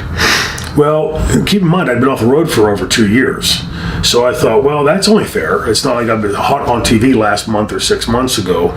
So as long as I can cover my road expenses, that's fine. So I agreed to that. It was in that first quarter that he put me with Ricky. He had Ricky with Dustin for a short while, and I can't recall the specifics as to why he just came. I'm pretty sure that he knew that I still had to learn how to be a main eventer, how to make a comeback. I was a great seller and had good fire, but I didn't know how to make a really good prolonged comeback. Didn't know how to work a main event. To me, every match on the card was the same, and so Ricky at that time was available. And I think getting to that point, he was probably in his mid to late 40s. Not that he was in bad shape, he's still in phenomenal shape. But I think that they thought for his sake, put him with somebody that can take the bumps and give him a little more longevity. And Ricky and I really hit it off. We were, became very, very good friends, kindred spirits. We were very, neither of us were big drinkers or didn't take drugs or anything. That put us together, and we started to gel pretty quickly. Ricky was such a professional. Most people in that position would say, well, I'm working with this young kid, so, shine me up and then get the heat on Shane and I'll make the comeback. To the contrary, Ricky was the exact opposite. See, at that time, I didn't like to make comebacks. I got nervous and, hesitant and, froze up a little bit. And I would think the heat would be on me tonight. And I'd be on the apron, we'd be doing our ins and outs, and all of a sudden Ricky would take some kind of big bump and he'd sit up and say, I got you, partner. And I'm feeling like, oh, fuck, now I got to make a comeback tonight. I get all worried. And so that's how gracious Ricky was. And every night we'd be in the car and he'd say, hey, tonight when you did this and this, and that was okay. But what if you'd have done this before that spot and then come out of it and done this? And I'd be looking out in the dark of the night and rolling that through. I could see it in my head like a movie. And I'd be seeing what he was saying. Yeah, that would be awesome. That'd be incredible. Why didn't I think of that?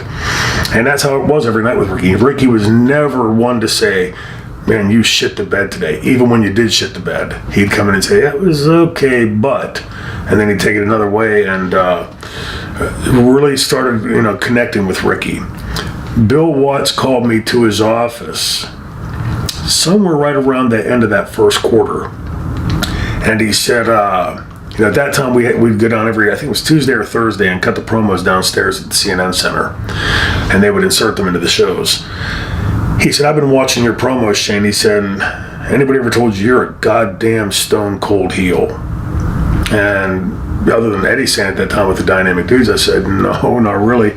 And he said, well, you are. And he said, what do you think about turning heel on Ricky and working the program with Ricky Steamboat?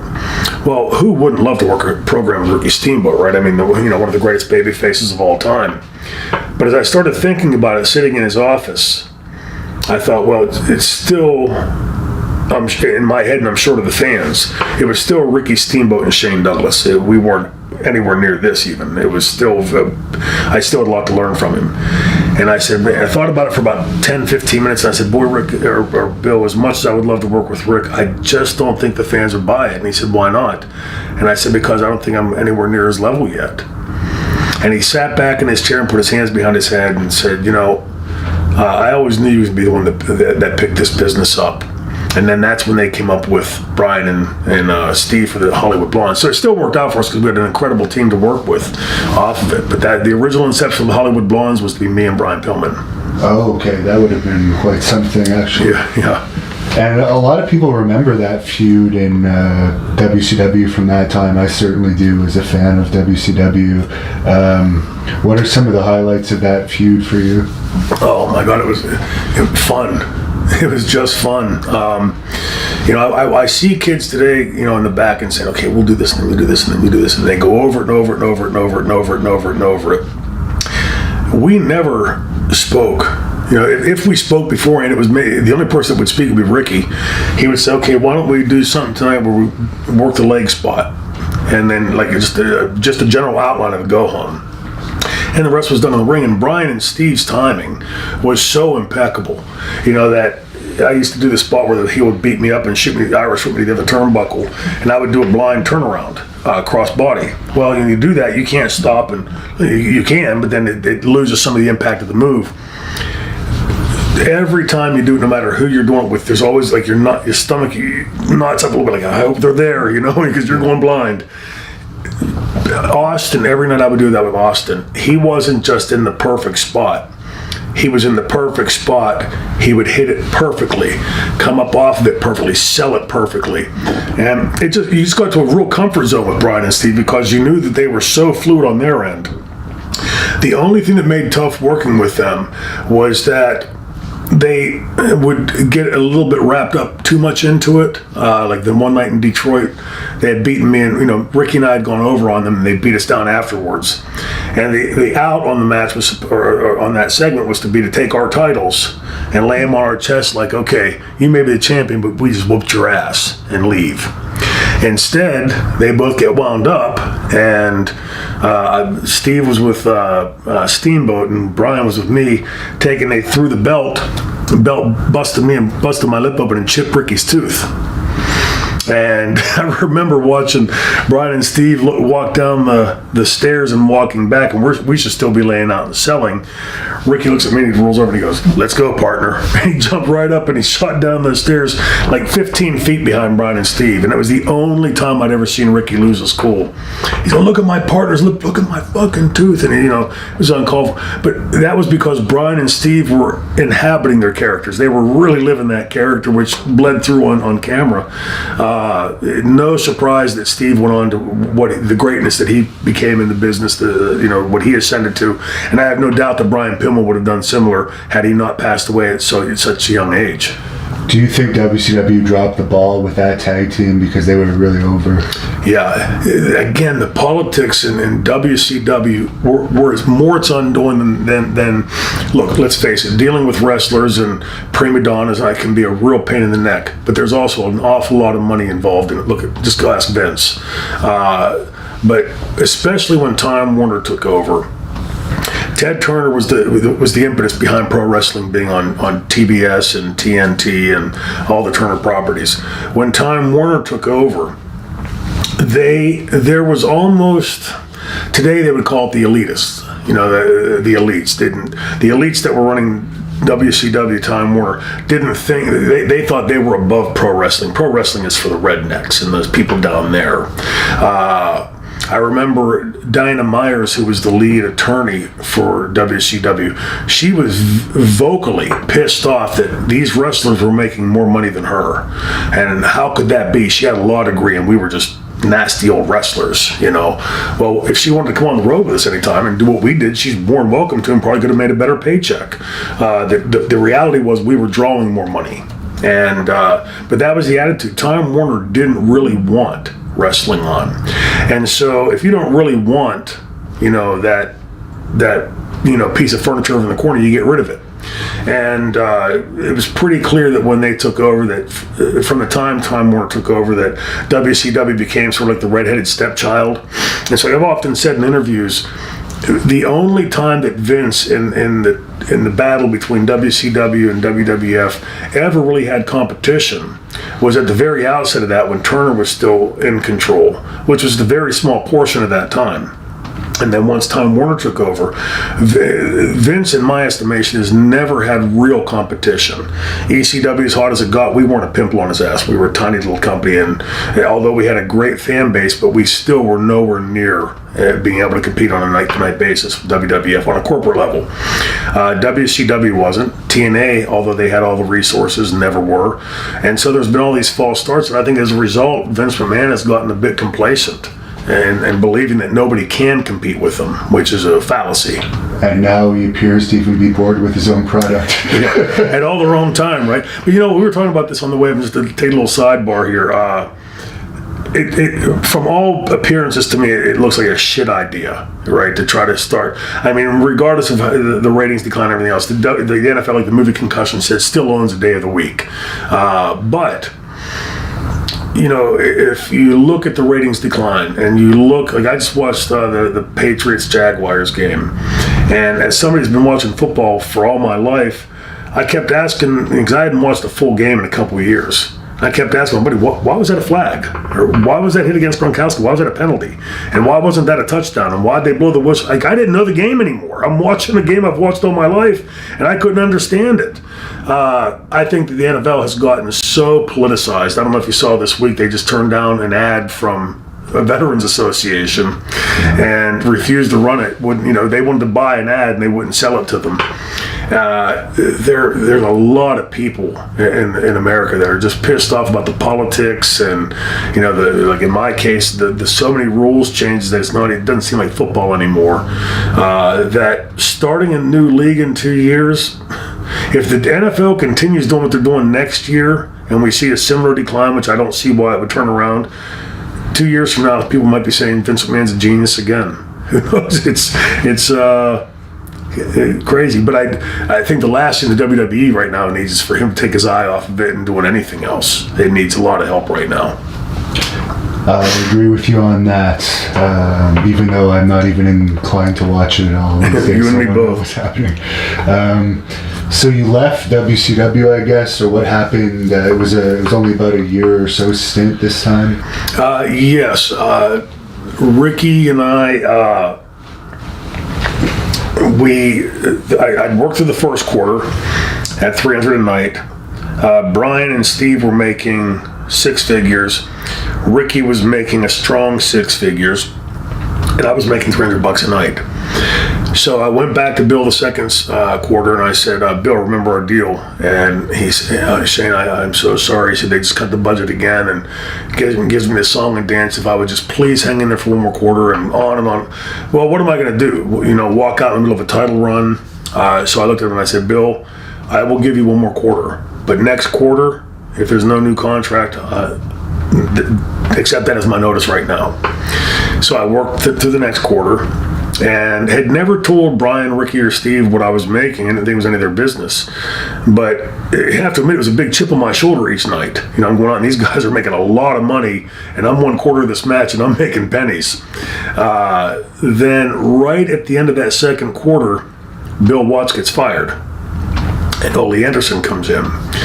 So I went to Ole and I said, hey, we had this deal, if you want to call Bill, blah, blah, blah, explained the whole thing to him. He said, well, come in and see me Monday. We'll get this all taken care of.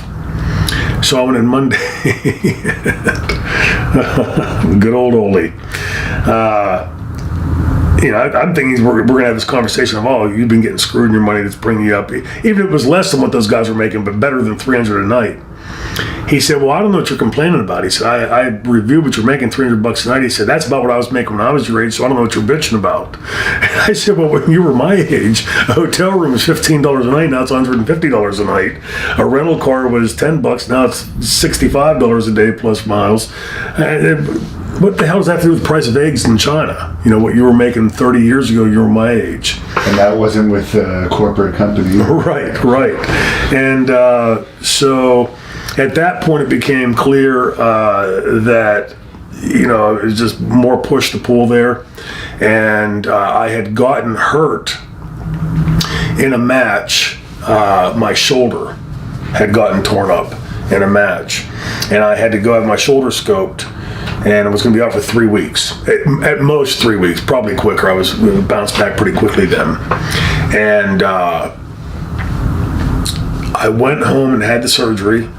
And I remember Dusty calling me and saying, how quickly can you come back? We need you guys to drop the belt.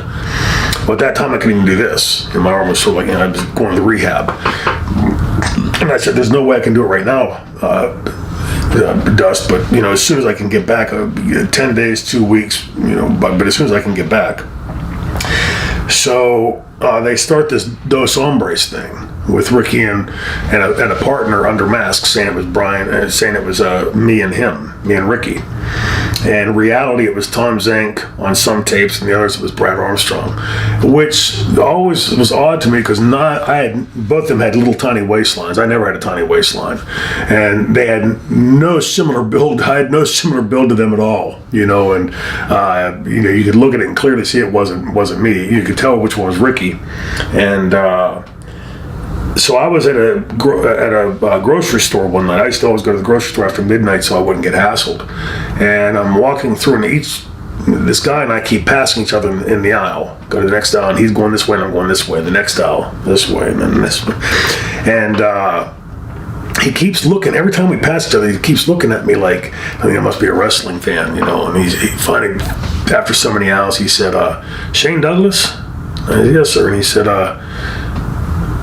what are you doing here? I said, I'm buying groceries. What are you doing here? He said, I just saw you on TV tonight lose the belt. And I said, I don't think so, because I haven't been anywhere on the road for a while. He said, no, you and Ricky lost the belts tonight. I'm like, what are you talking about? So I called Ricky, and he said, yeah, they had me and I think it was Armstrong that night. And so I went back and looked at the tape, and of course the Shane Douglas those hombres got beat. But Ricky Steamboat, you know, for anybody that's ever watched that segment, they probably have a take. The first thing Ricky does after the bell sounds, he jumps up and he pulls his mask off. And I've had a lot of people say to me, like, boy, he was really trying to bury you there. To the absolute contrary, you know, because the conventional wisdom being he pulled his mask off to show that it wasn't Steamboat that got beat.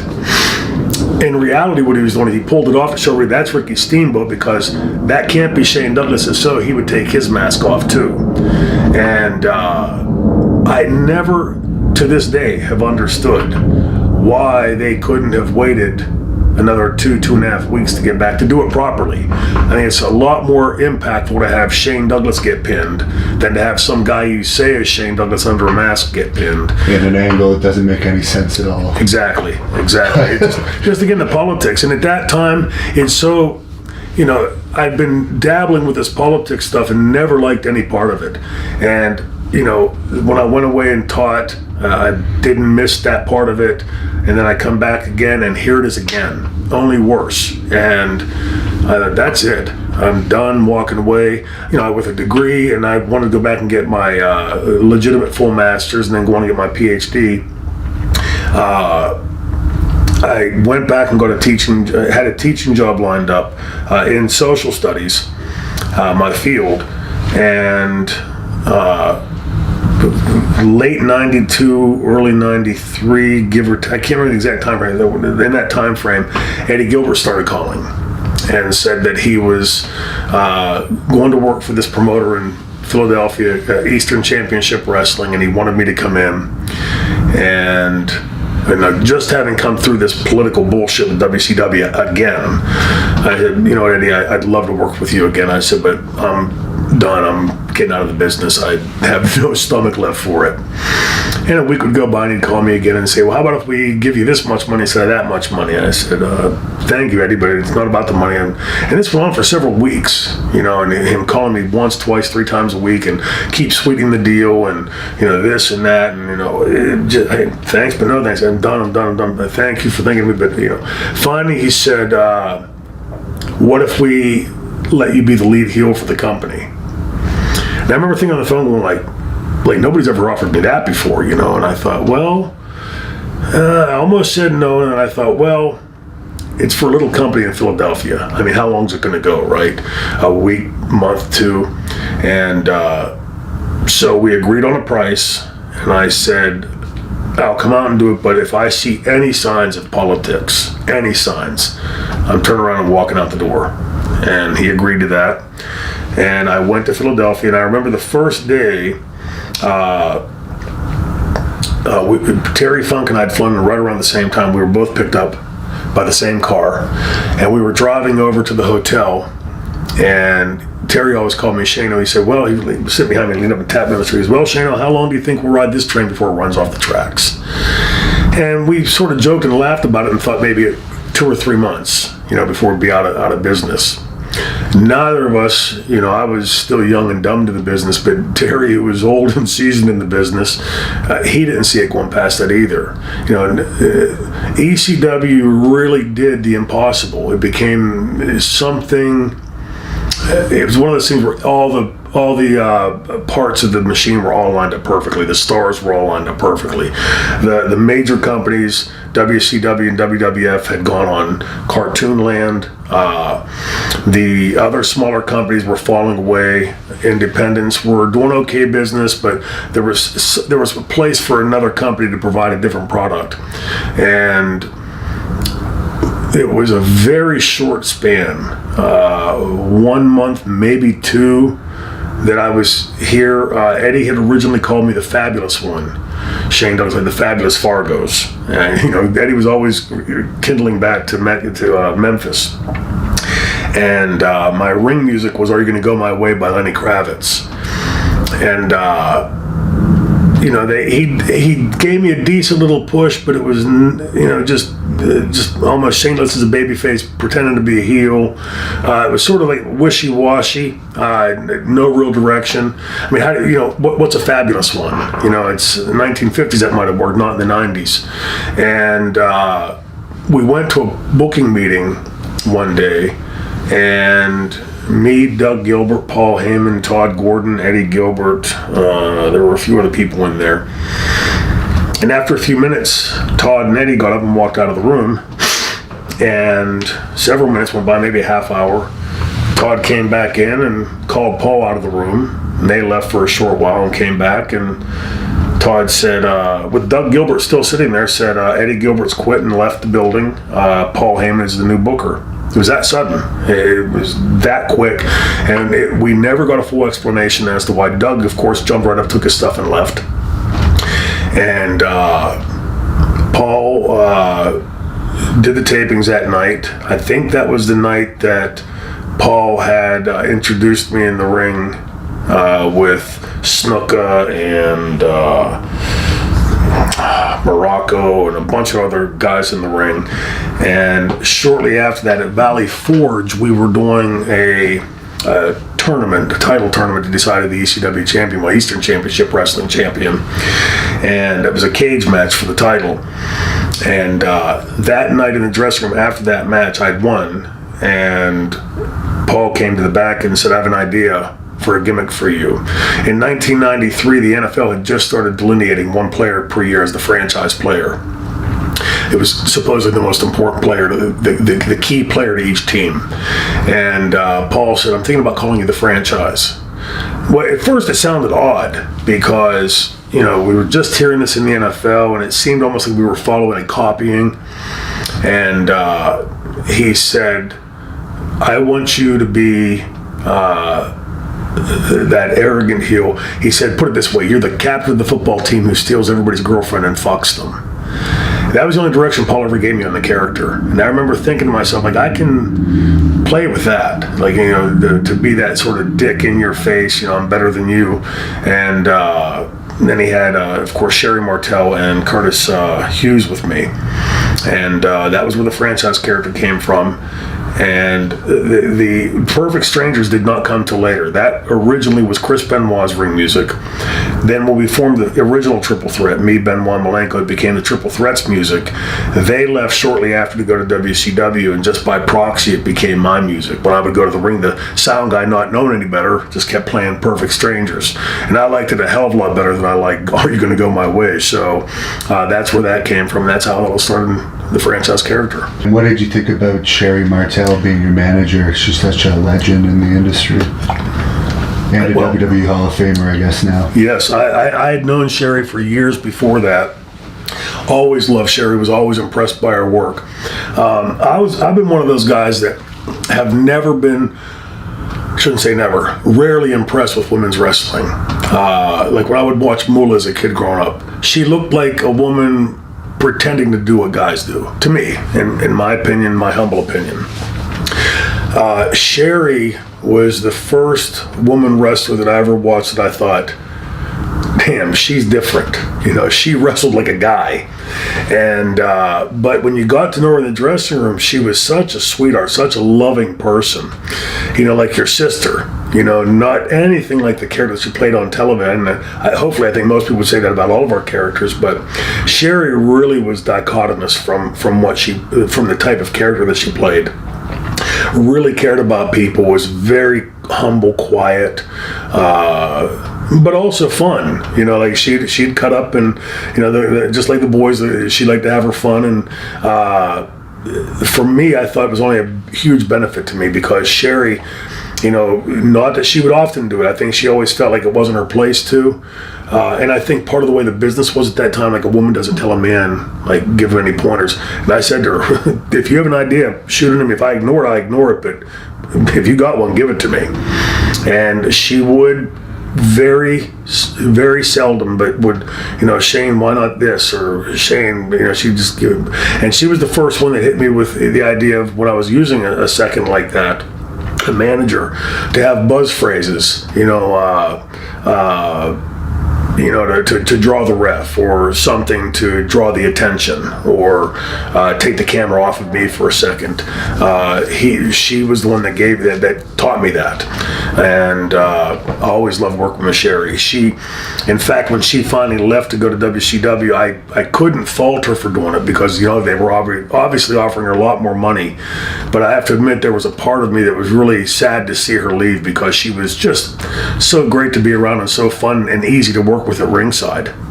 You're mentioning all the names that were part of ECW at this point. Was it profitable at this point with all those big names now? No. You know, I think at that point they were still trying, Todd was still trying with Eastern Championship Wrestling to use these stars of yesteryear to pull a crowd in. And there would be some semblance of the crowd that wanted to come see that.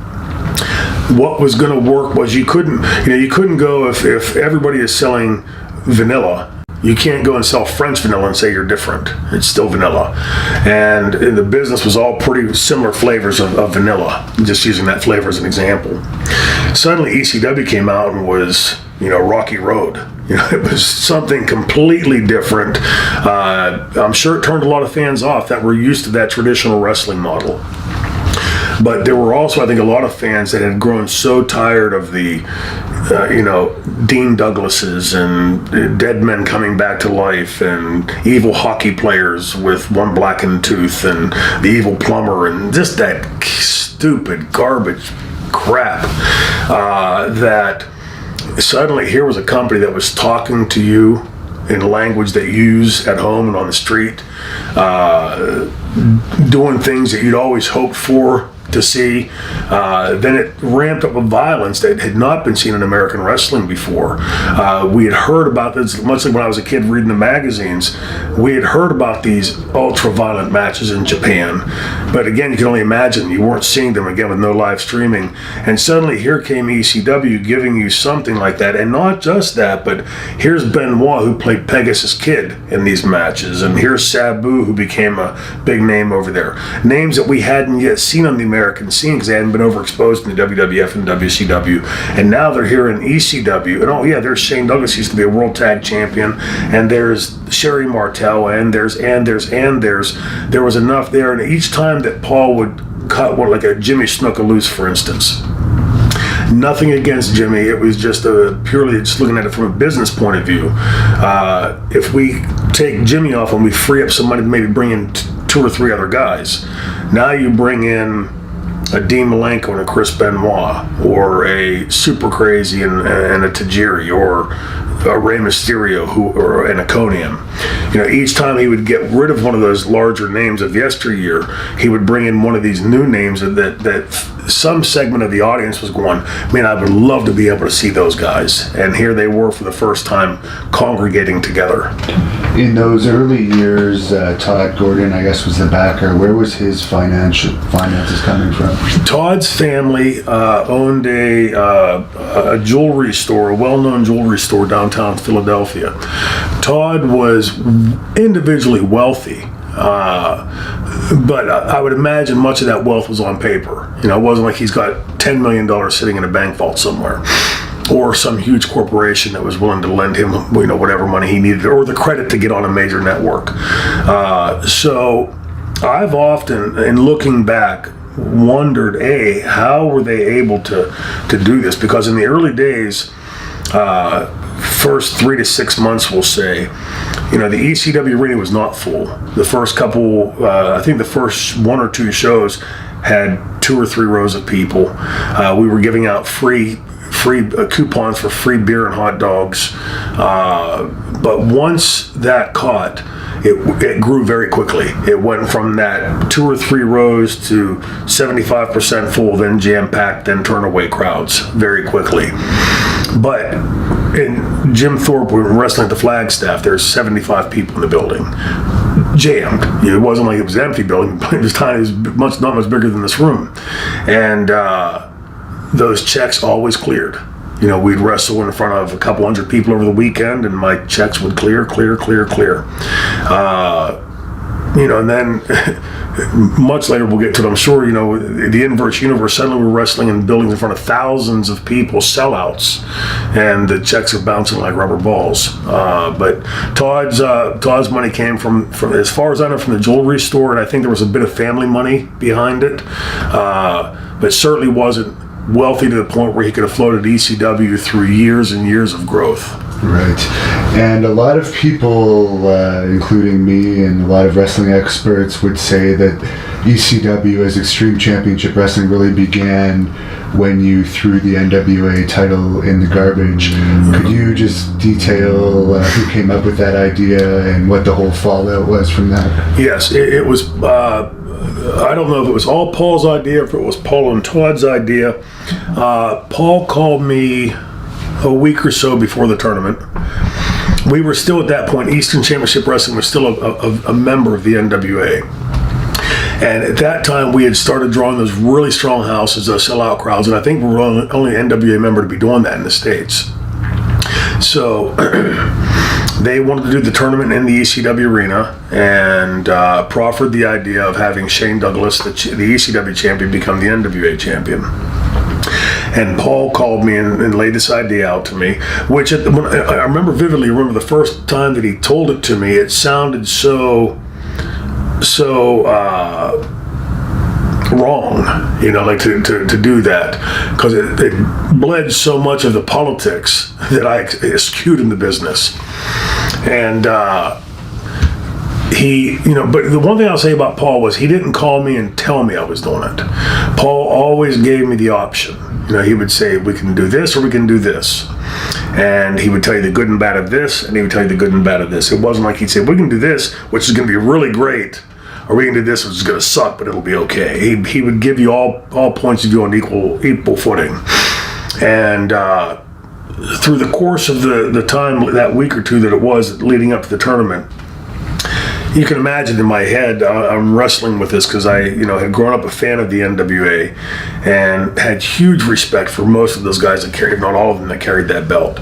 And I would go through this, I'm going to do it, I'm not going to do it. I'm going to do it, I'm not going to do it. Back and forth, back and forth, back and forth. And I couldn't very well call my friends and say, hey, Paul's got this idea. So I was sort of stuck with this just on my own. And Wednesday before the tournament, Mike Tenay had a radio show, nationally syndicated radio show on, and he called me on Thursday and said, did you hear my show last night? I said, no. And he said, I think you got to go back and listen to the archive. I had Dennis Corluzzo on, and he didn't talk very kindly about you. To my knowledge, I'd never met Dennis Corluzzo. I'd known the name only because the hotel where we're staying tonight, the first time I came into ECW, Eddie Gilbert had to run over there to pick up the check from him. And we drove over with Eddie, sat in the car, he ran in and came out. I didn't know what Dennis Corluzzo looked like. I had never met him as far as I had remembered. And why would he, if we're doing this weekend, it didn't make sense to me. So I went back and I listened, and Dennis Corluzzo, remember at this time, we were still making about 75% of our money on independents, about a quarter of ECW.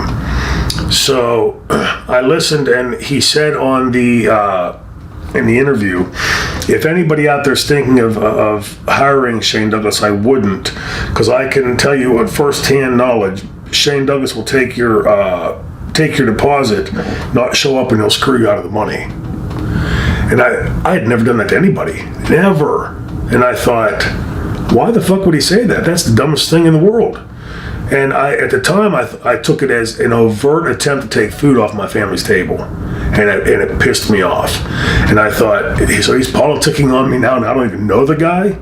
So that's what the industry is. I've learned the politics. I know how to do them. I'm playing with the best of them. I just choose not to. So I still, of course, after listening to that, that pushed me towards, fuck it, I'm throwing the belt down. But then as I got closer to the day of doing it, I still had great reservations. I got to the ECW arena typically around 12:30, 1 o'clock on a TV day. And I walked through the back door, and this short, heavy-set, sort of odd-looking guy with a funny accent came walking up and shoves a contract in my face. Here, Shane, sign this, man. You gotta sign this, man.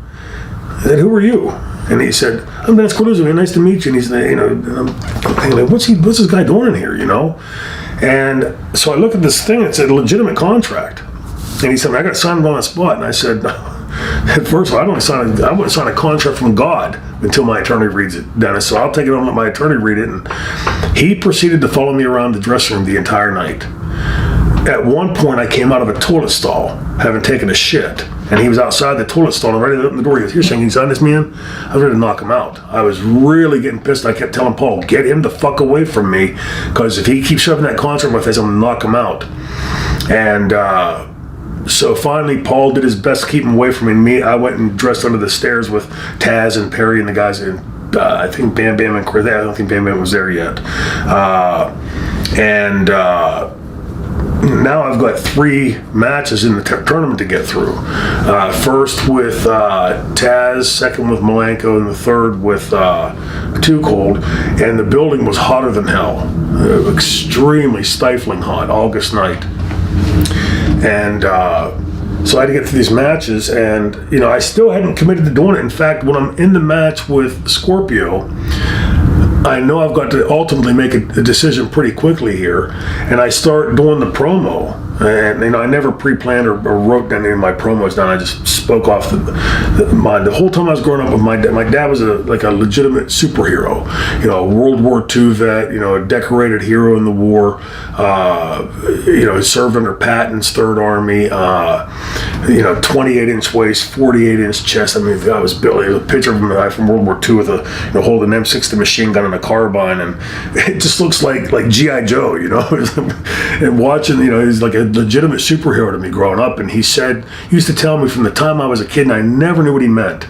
He used to say, son, you can always remember, you can walk with your feet on the ground like everybody else, you can soar with the eagles. And I go, okay, Dad, yeah, sounds good. No idea what he meant by that. And the moment in that promo where I stopped, I'd say, here we go, Dad. My dad had just passed away earlier, like a few weeks before. And when I told him, here we go, Dad, it was because I could feel my father's presence. And for the first time in my entire life, I realized what my dad was saying.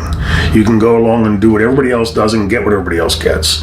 Or you can take a chance to soar and perhaps do better. And that's when I threw the belt down. As I'm cutting through the promo, the only part of the promo I tried to memorize, not memorize, just, I kept going over it in my head, was the long list of names of people that had carried that belt, because I didn't want to miss anybody. And, after these 3 matches, I'm blown up and it's hot, and I'm trying to remember this promo, and I'm going through it, and luckily the audience starts hitting out names.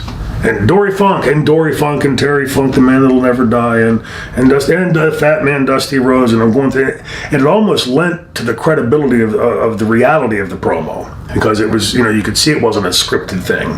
Yeah. And I hadn't yet made eye contact, and the reason I'm dragging this promo out is I'm still in my head going, do it, don't do it, do it, don't do it, do it, don't do it. My biggest hesitation to doing it had nothing to do with being nice or mean to Dennis Corluzzo. I didn't want any of those guys I had just mentioned to think that I was doing anything to shit on their legacy, because it was anything but that. And that's why I said that for a company that died 7 years ago, R.I.P. And that was the only hesitation I had. And as I'm doing that promo, if you watch closely, you'll see my head turned to the left, and Todd was sitting with Corluzzo and Bob Ortiz, our ring announcer, down at the front left corner of the ring. And I made eye contact with Corluzzo, and all I could hear in my head was, he'll take your money and steal your money and fuck you. And that's when I said, and he can all kiss my ass, and threw the belt right at him. Thank God it worked. You know, there was no guarantee it would. There was every guarantee that more likely that the fans would go, fuck you, ECW and Shane Douglas. And luckily that more represented the FTW attitude that Taz talked about later at ECW that really set us apart from everybody else. But it could have easily been the epitaph to my career. Thank God it wasn't. You mentioned that the NWA was dead 7 years before that. Yeah. In my opinion, it's still dead, but some people are trying to revive it now. What's your opinion of that?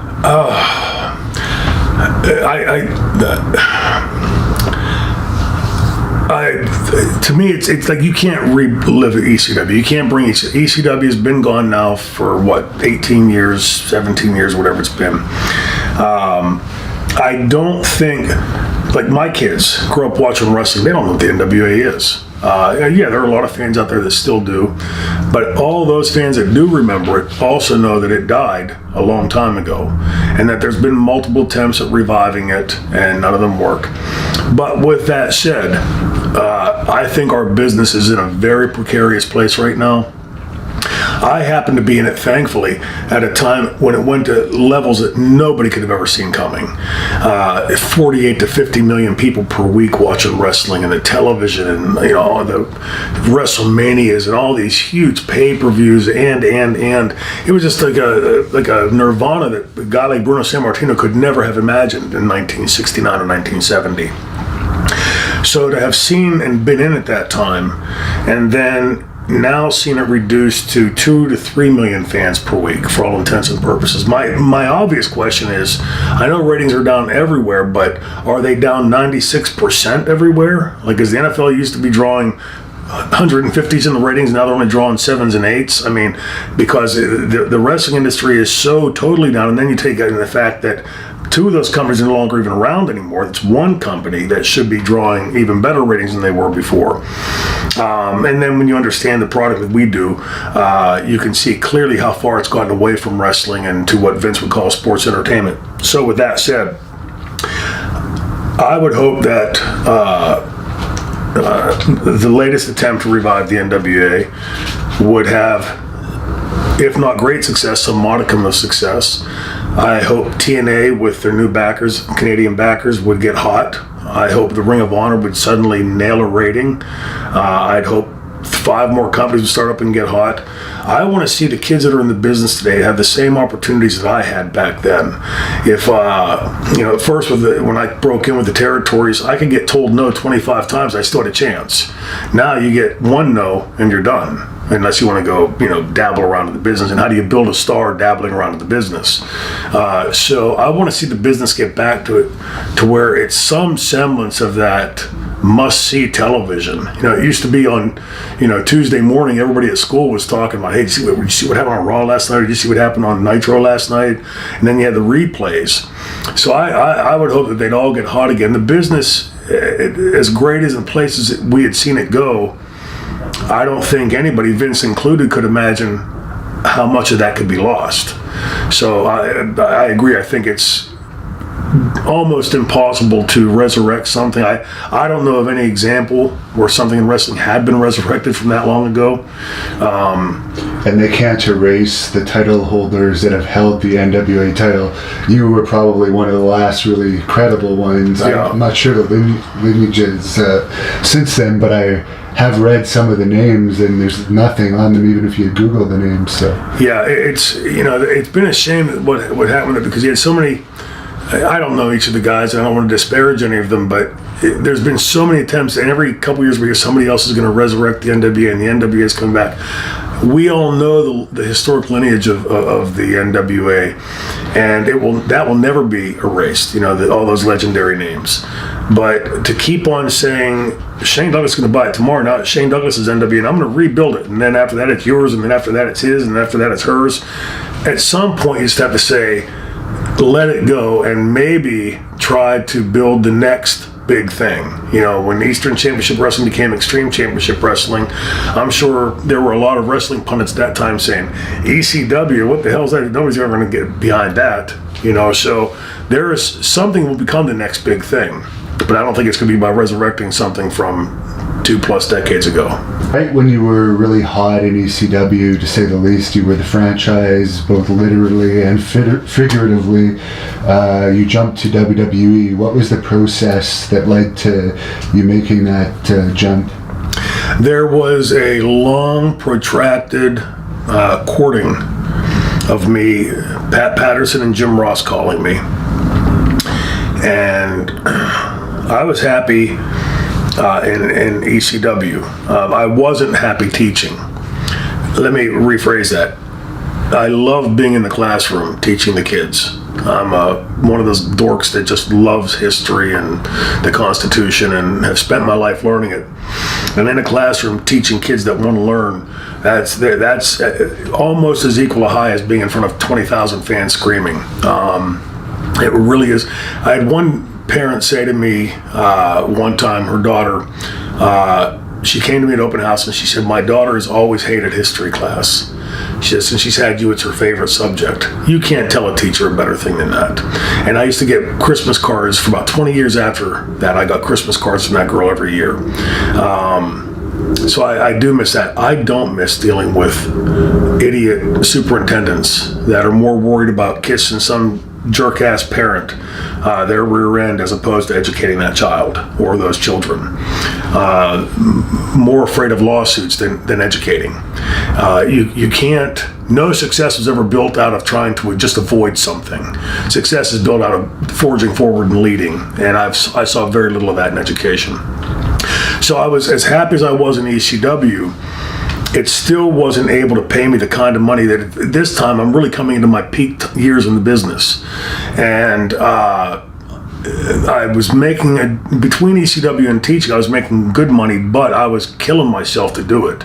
Teaching 5 days a week, doing my lesson plans on Sunday, grading papers every free moment I had somewhere, preparing my lesson plans, going to night school Monday, Tuesdays, and Wednesdays, going to the gym every day, sometimes twice a day, renovating a house. I was burning the candle on both ends and 3 places in the middle. So when Jim Ross and Pat Patterson started courting me, you know, I'd had a successful run in ECW. I'd been the champion for some time and had been involved in a lot of the major angles. Excuse me. And Jim Ross, there must have, I didn't want to leave ECW, so I remember there was a lot of, let me think about it. And I kept ending it with that and put it off for a while, and it bought me a week or two. And this went on for several months. Finally, Jim Ross called me and said something that made me think. He said, Shane, sometimes opportunity only knocks once. So I started thinking about it, and I talked about it with my ex-wife, and I thought, well, let's at least go hear out what he has to say. So he flew me up there 5 times before this, and on the 6th time, on the 5th time that I was up there, I said, for some reason, I just couldn't bring myself to sign the papers. I kept saying, let me think about it, and I'll let you know. And on the 5th time, I said in the meeting in Vince's office, Pat Patterson was there and J.J. Dillon was there. He said, I said, and it was bullshit. My ex-wife knew nothing about the business other than her husband was in it. I said, Carter and I share all of our decisions. All of the decisions we make in wrestling, and almost like good cop, bad cop. So I said that just this conversation, I said, my wife really loves Broadway plays. So about a month and a half later, Vince calls and says that he wants me and Carter to fly up, and so what the hell, we'll go up and hear what they, finally get to the nitty gritty of it. They fly us up first class. Limousine picks us up at the airport, drives us from LaGuardia to Stamford, Connecticut, to the Titan Towers. We go in, and the whole way up, my ex-wife was not very assertive. She sort of flew to the back and allowed me to do what had to be done. And I told her on the way up, I said, he's going to ask you, And so if he does ask you, and I don't care if he asks you if you're comfortable, I want you to look him in the eye and I want you to tell him whatever is in your head. Don't sugarcoat it. Don't worry about mincing words. Don't try to avoid pissing him off. Say whatever pops into your head. And honest to God, in our entire relationship, the 18 years we were together, I never saw her do it again. But at one point in the meeting, he said, Carla, Troy tells me that you guys share all decisions. I'm sure you must have some questions. Is there anything I can answer for you? And astoundingly, she looked him right in the eye and she said, my husband makes a significant income from ECW.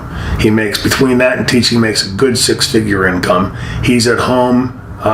He loves teaching. He loves ECW.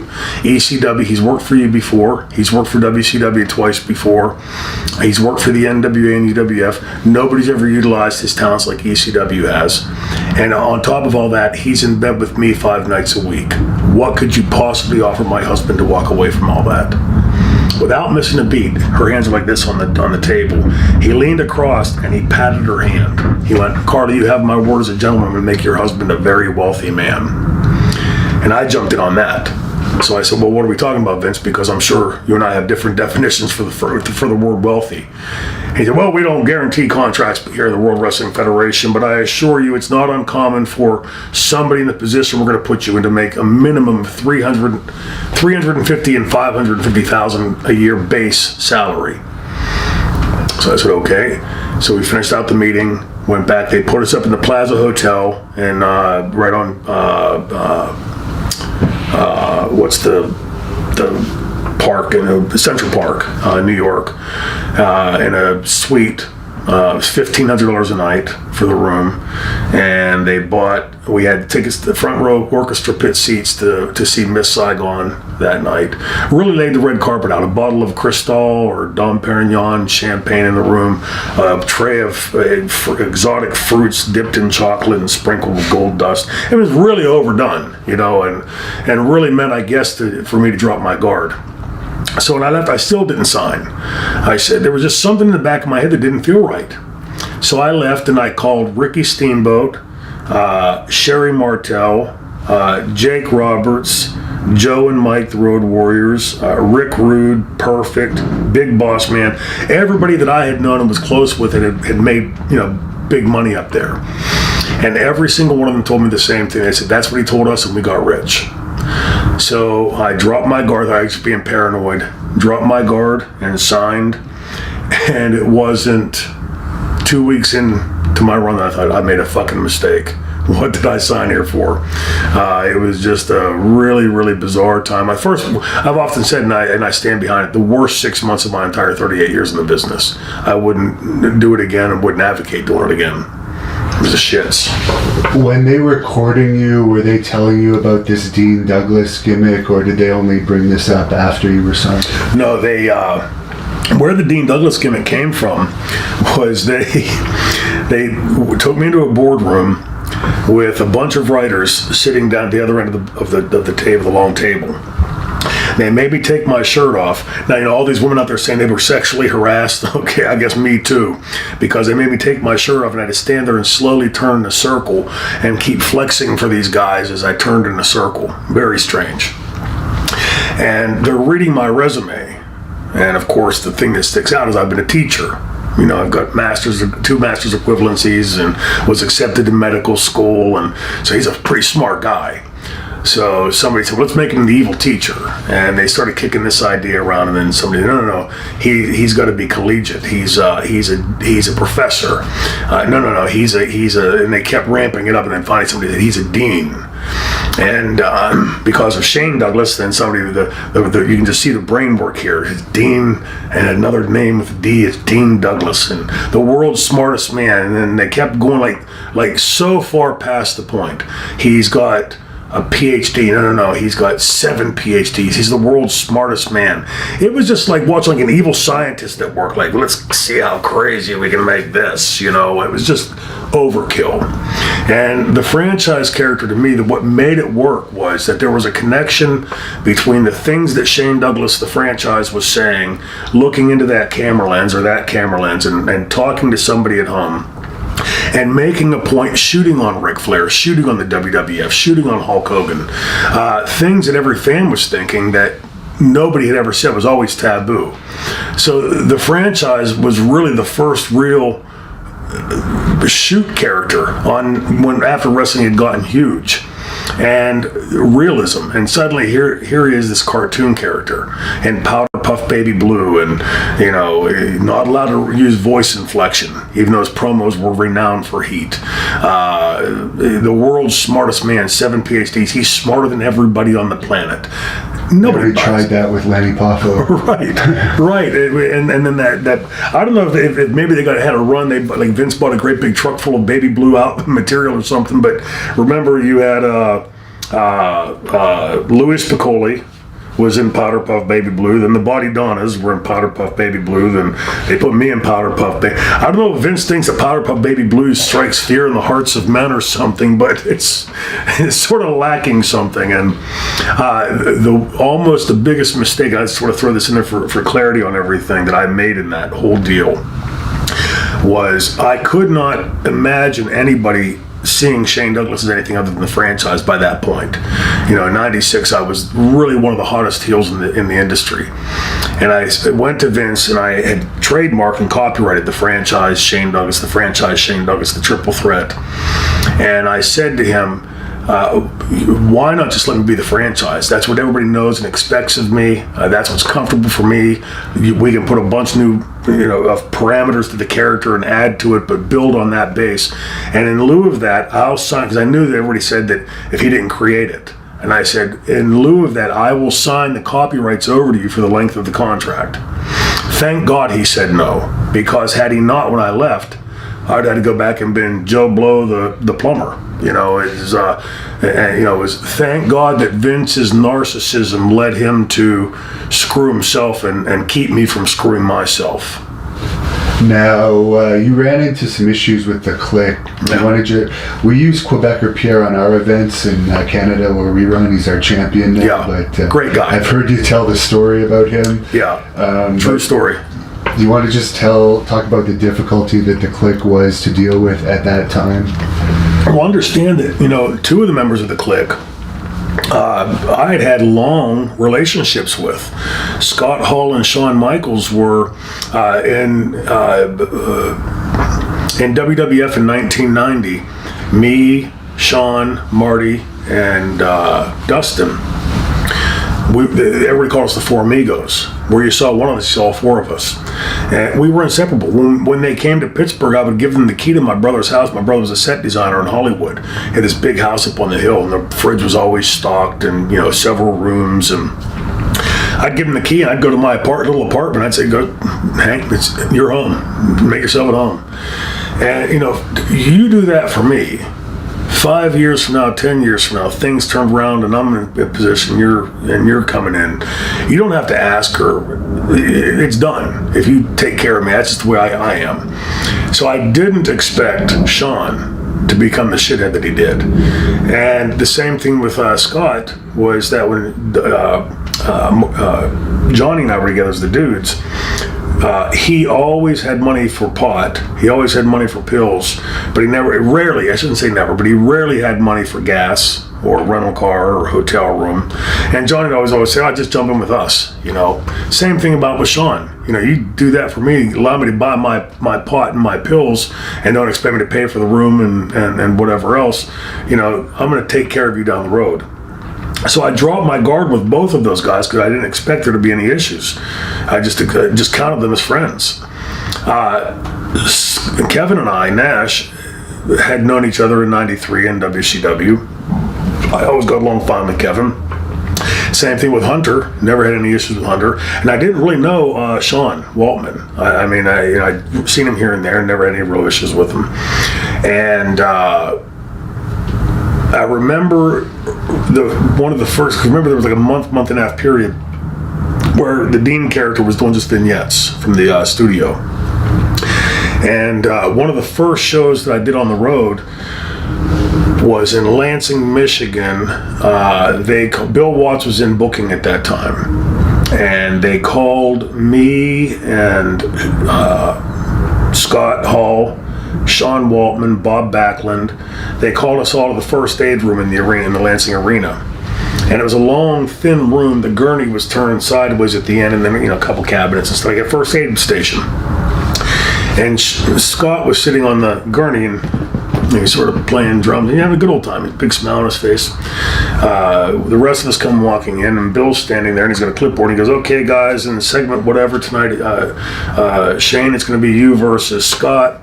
And he's talking the whole time. Scott's doing this stuff, and Bill stops about halfway through, and he goes, "Shane, what do you use for a finish?" As soon as he said that, Scott went, stopped beating the drums, and he went, "Whoa." And I remember vividly seeing that and thinking, well, I just had to go out and bump my ass off for him, and, we'll figure something out that makes sense.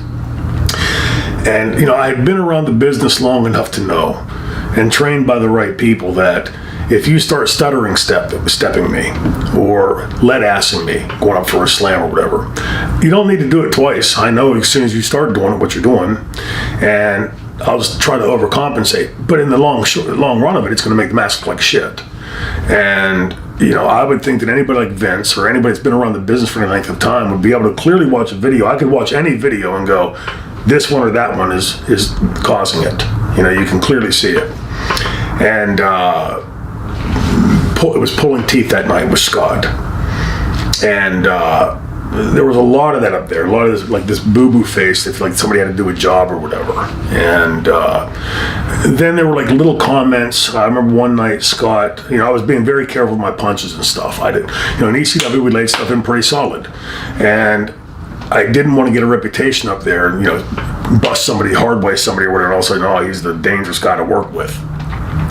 So one night Scott came back in front of the dressing room. He said it loud enough for everybody to hear, and I guess in order to try to embarrass me, he thought.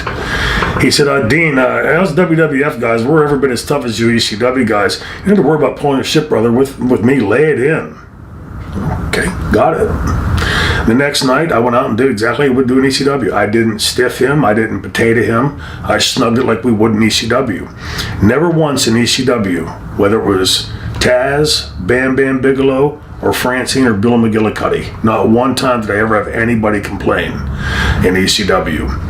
And the very next night, Scott Hall comes back into the dressing room. He goes, "Dean, I know what I said last night, but goddamn, you didn't have to kill me out there." I was like, well, which is it?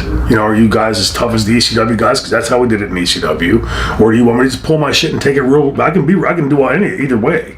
And I just remember thinking to myself how embarrassed I was for him that he would do that. Like, yeah, you think you're trying to make fun of me in the dressing room, but you just made yourself look like a pussy. And it was clear from then there was a lot of tension, and it was building. Then they had a segment where Vince had already told me and Sean, he told us together what the angle was going to be. He wanted to be a repeat of the Rick Rude Ultimate Warrior match, where Rude beat him, or I would beat Sean for the Intercontinental belt, and then at WrestleMania it would be Chin Music for the world title. And I was fine with that. It's a great build-up, and Sean's an incredible worker. Why can't we make this work? So we were in Valparaiso, Indiana, and they put me and Sean in a dark match at the very outset of the show. Bill was right back at the gorilla position. And 17,000 people, I remember the place was sold out. And we circle around each other, we go to lock up, and right as we go to lock up, Sean takes a flat back bump, and he's laying in the middle of the ring laughing. And I knew right now Bill Watts is having a stroke in the back. So I looked at him and I said, unless you want to get your ass stretched, you best get back to your feet to fucking wrestle. And he jumped up and he kept going, "Take it easy, Dean, take it easy. He's just ribbing you." Well, I don't take that as a rib. If you're out in front of, if you want to rib, let's rib me in the dressing room. Rib me at the hotel. Don't come out here in front of 17,000 people and expose the goddamn business and say it's a fucking rib. If you want to do it in your match, you're fine, but don't do it in mine. And so I came back to the dressing room first. I was pissed because every time I'd call something, I'd say like clothesline, I go, backdrop, and I go, clothesline, goddammit. And the whole match was like that, very choppy. I come to the dressing room first and I was pissed. And Bill Watts, I turn the corner and Bill goes, I don't want to hear, it was the only time I ever talked back to Bud. I don't want to hear a fucking word. And I said, "Talk to your golden boy." And walked right past him. At the In Your House in Regina is when we were supposed to do this. Winnipeg, you mean? No, it was Regina. Okay. It was Regina. It was in your house. Oh, okay. It's Manitoba, isn't it? Regina, Manitoba? Oh, no. I think you went to Regina the next night, that tour, because I think Manitoba is Winnipeg, Regina, Saskatchewan. They did like Winnipeg, Regina, Saskatoon after it. Okay, whichever one it was the In Your House show when he was supposed to drop the belt. Yeah. I was in Germany on that loop for 3.5 weeks before that. And while we were in Germany, we got this story that Sean had been attacked by like 15 or 18 or 20 people, some like crazy number. Well, anybody that knows Sean knows he's not a fighter. So Rick Rude's a tough guy. You knew Mike Hagshaw was a tough guy. Sean's not a fighter. Yeah. And so to hear this, I'm like, something not adding up. It took that many people to beat Shawn Michaels up. And we got back, and now remember, we had told both of us I already had the plane ticket to fly in on Tuesday to there, and because Vince, me, and Sean were supposed to be in to go to work this week on the finish of that match, for him dropping the belt to me, and I get a phone call the day after I got back from Germany from Davey Boy, and Davey Boy said, "You hear about Sean?" I said, "Yeah." And I asked, "What the hell's going on?" He said, "Well, what you heard is bullshit." He said, and he told me the whole story. Sean was drunk and was getting a little bit forward with a girl that was dating a Marine or married to a Marine. The Marine was there with some buddies, and Sean got a little bit lippy and mouthy, so Davey Boy and X-Pac decided to get him out of there. As they're driving out in the parking lot, as luck would have it, the Marine and this girl are standing there in the front of the bar. Sean rolls his window down and starts running his mouth. The Marine grabbed him, pulled him through the window, beat the shit out of him. Davey Boy jumped out of the car, put the car in park, jumped out of the car and came around the car, and all the guy's friends jumped on him. Davey sort of black eye and bruises and scratches. I get a phone call from, Davey Boy said to me, Sean's been running his mouth about you the whole time you've been in Germany. I said, "What's he been saying?" He said, "He's been telling everybody he's going to embarrass you on the pay-per-view." And I said, "Well, if he tries, I'll stretch his ass." That was all it was said. And I knew Davey Boy was stirring the shit because I knew Davey Boy loved to rib. So I get a phone call the next day or the day after that, like a day or two later, from J.J. Dillon saying, you don't need to fly in to Regina early now. You can just, come in on Saturday. I said, "Why is that?" And he said, "Well, there's not going to be a match. Sean's had a relapse of his concussion." Now remember, I was accepted at medical school, so I know you don't relapse a concussion unless you get hit in the head again. And I said, "Well, how the hell did he get hit in the head again?" He said, "Oh, he didn't get hit again, he just had a relapse." I went, "Okay." Ding, the light bulb went on. I got the full picture here. So I fly in, last flight, me and Jim Cornette were on the last flight in. I get to the hotel, I was room with Dustin Rhodes, and I went up to the room, and Dustin had a note on the bed or the counter saying, everybody's down in the bar waiting for it, for everybody. So I got my stuff put away, and I went down to the bar, and the bar was packed, wall-to-wall people, fans and boys. And as I walked in, I saw this. So I started looking, and it's Scott Hall waving me over. And that's strange, because Scott and I weren't exactly buddies at that time. So he told me he's got a seat for me, so I was walking over. And if you knew anything about Scott, was when he's drinking, he couldn't keep the secret to save his life. So I walked over and sat down next to him, and he said, "I just want to tell you congratulations." I said, "For what?" He said, "Well, you didn't hear it from me, but you're getting the belt tomorrow." Now, where I come from in the business, if you and I have an angle, and the only other person that should know should be Vince. Nobody else besides me, you, and Vince should know what's going on to that. And I said, "Well, I heard Sean's not working." He wouldn't say anything more. He's going to give me that routine. And so I get to the building the next day. I have no idea what's waiting for me there, but I get to the building the next day, and right as I pull in, Sean pulls in next to me. Now remember, we've heard this story. He's been beaten up by 325 people. I'm expecting to see him like Davey Boy, bruised up and black eye and that kind of. He's out of the car. He looks fresh as a daisy. Okay, that was strange. So we get out and we walk in, and as I even said something to him like, "Hey, I had a tough time in Rochester." And he goes, "Yeah." We walk in. I go left into the dressing room. He goes into the makeup room. About a half hour later, I go to the catering. He comes out of the makeup room, and he's got the contact lens in them. And I made a comment on, "Well, makeup girls must be tough." And he goes, "Yeah," and chewing his gum, goes on about his business. I'm like, okay, what the fuck is going on here? So I go down to catering. I still have no idea what the match is going to be. Sean's not wrestling. How am I getting the belt? And they send for me to go meet with Vince.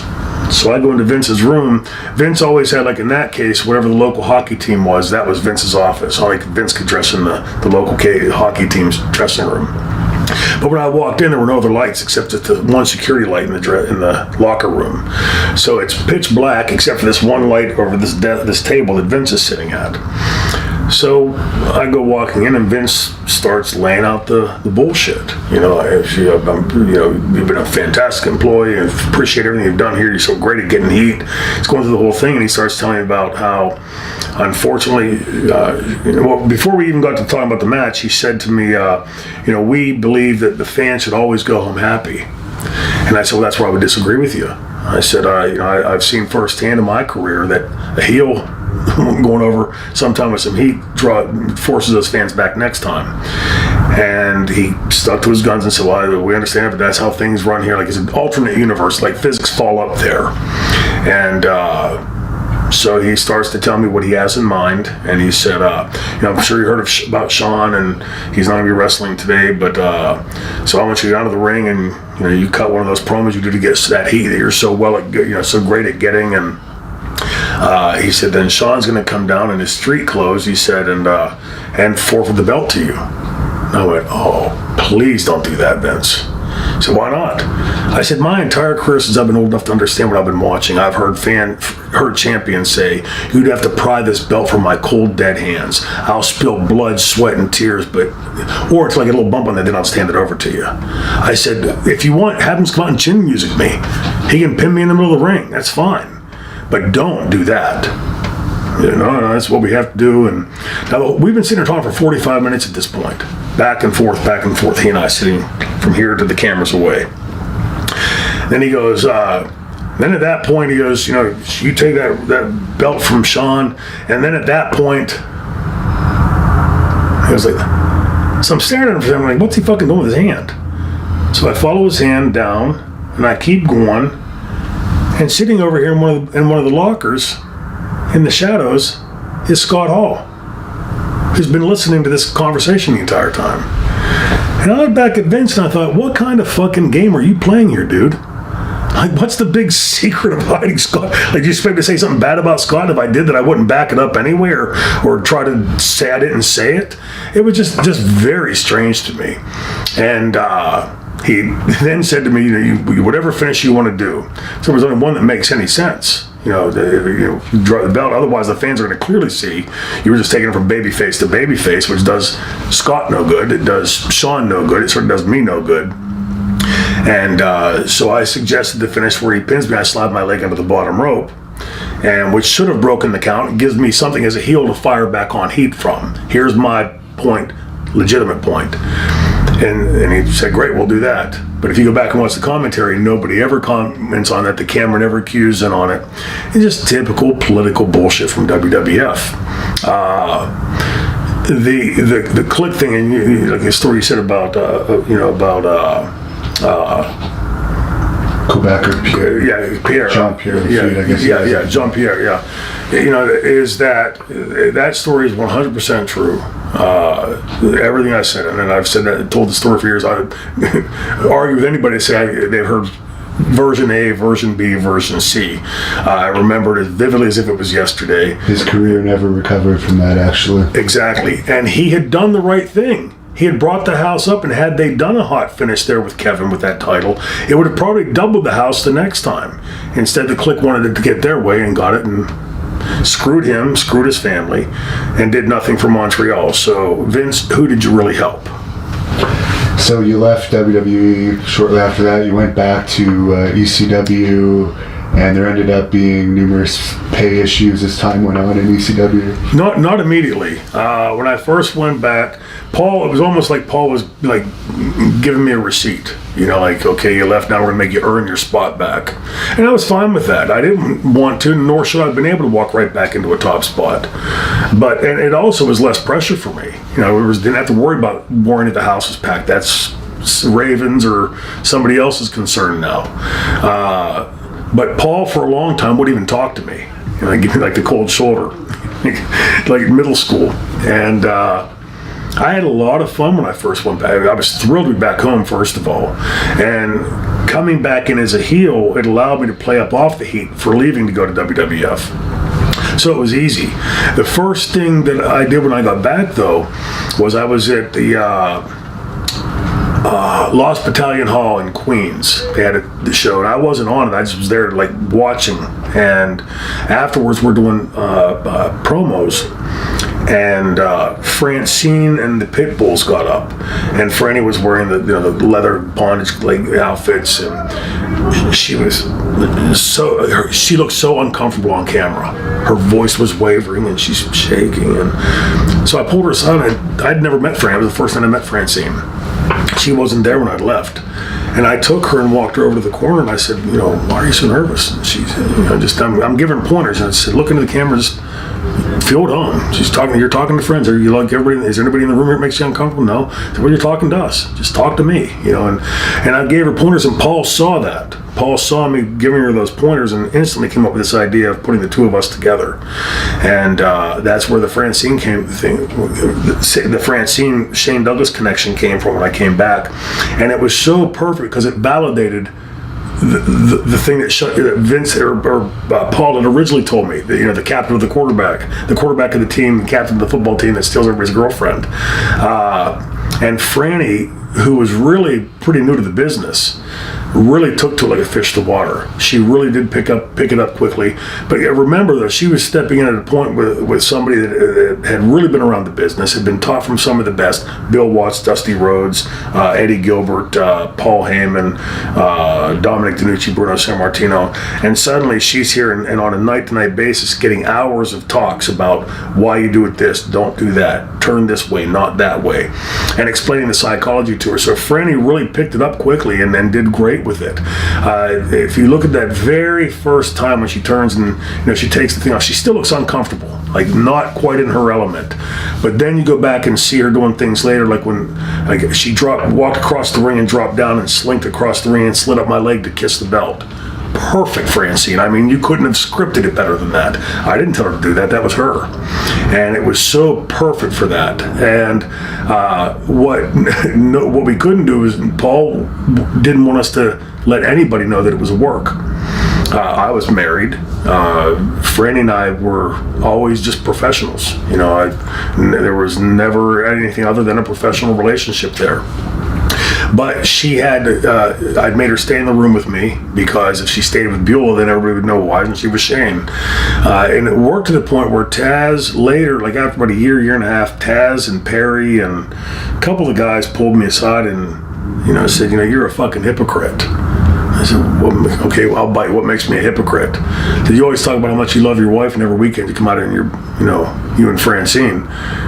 Yeah, you're right. You caught me red-handed. Because Paul didn't want to hit the sheets. He didn't want Meller or Kelcher to get it, and Keller or Meltzer to get it, and stooge it out to everybody that it was just a gimmick, which I think would have taken a lot of the glare off of that. When we do the hold the ropes and the chest beat and her take the cock walk, things like sliding up my leg to kiss the belt, all those vignettes that we did, if you watch those vignettes back and tell yourself this was all just a gimmick, and then you watch it, some of the magic just falls away. But you look at it and say, Shane Douglas, you think was fucking around on his wife, and watch those and go, takes on a whole life of its own, which is the way an angle should be done. And you're very remembered for that time for your promos on Ric Flair. Dick Flair.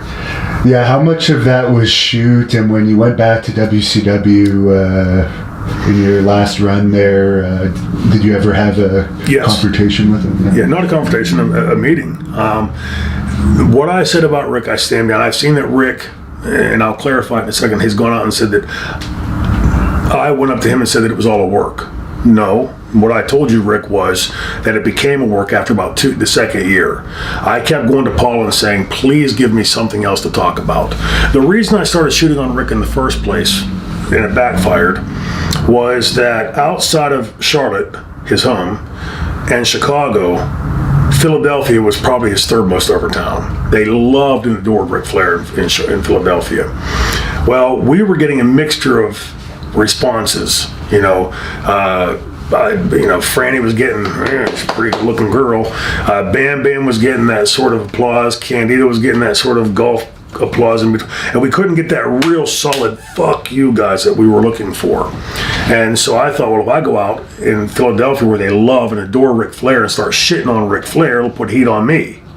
It didn't work that way. When I come back and all of a sudden people were holding up signs, Flair is dead, and, long live the new Nature Boy franchise, was not what I was going for. But everything that I said was said because of things that happened with Rick. The politicking and the continual, like when he was head of the booking committee, nothing I can do about the name, Shane. It's completely out of my hands. Because I'm sure Jim Herd would have never listened to anything Ric Flair had to say. And I watched him systematically when he did the angle with Brian Pillman, when Pillman first came in. You go back and look at that closely. He wasn't doing anything to get Brian over. He was doing to get a great match for himself, because at the end he was going over. And there's a difference. There's a stark difference. Our business is predicated off when you've had your run and it's that time, you graciously pass that torch to the next and teach that guy how to draw so you can collect money off of him drawing now or her drawing. I never saw that from Rick. And so I fired on him and said things that I fervently believe, and I stand behind him to this day. After a year and a half or 2 years, whatever it was, period, where it was obvious to the ECW fans that Rick was not coming, couldn't come, although there was a point when he almost did. I couldn't keep it. It almost looked disingenuous of me to keep calling out a guy that I knew wasn't coming. So I went to Paul and said, please give me something else to talk about. I've got to have something else. And he goes, no, it's keep firing on Rick, keep firing on Rick, keep firing on Rick.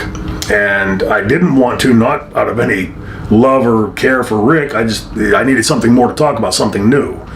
And so it was what Rick has said that I went to him and said it was all a work. No, it was not all a work.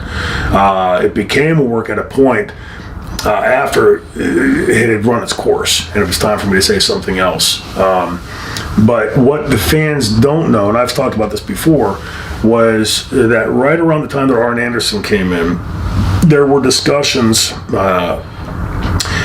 for there to be a match between Rick and I in ECW. It was around the time that he was having his trouble with Bischoff and his contract.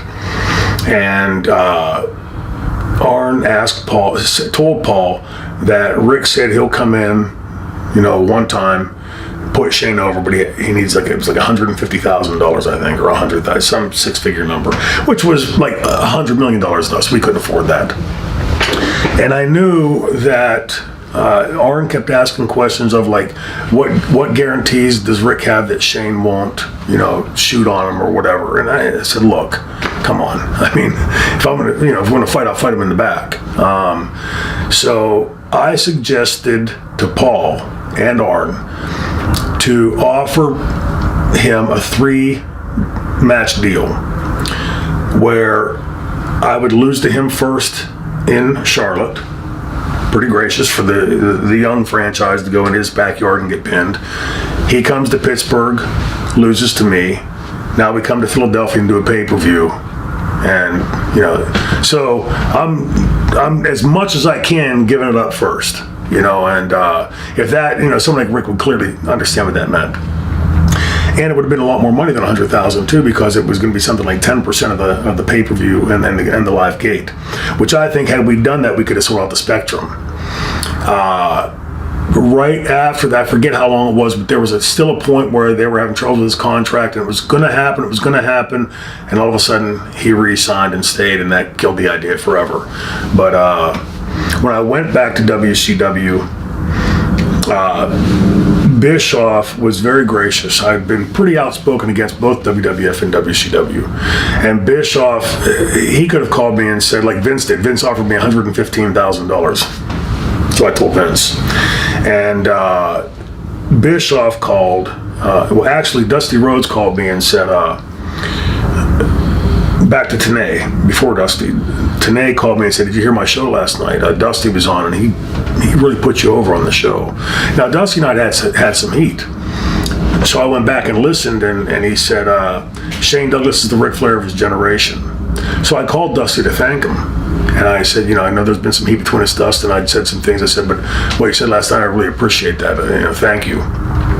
And he said, have you signed with Vince yet? I said, not yet. Why? And he said, do you mind if I bring your name up at a booking meeting? I said, no, knock yourself out. Within a matter of 72 hours, I had talked to Bischoff. He brought my name up. Bischoff inquired, called me, and I had a 3-year, 7-figure income. Consider that I was $144,000 in the hole from ECW, and a lot of that money I'd spent out of my pocket for ECW.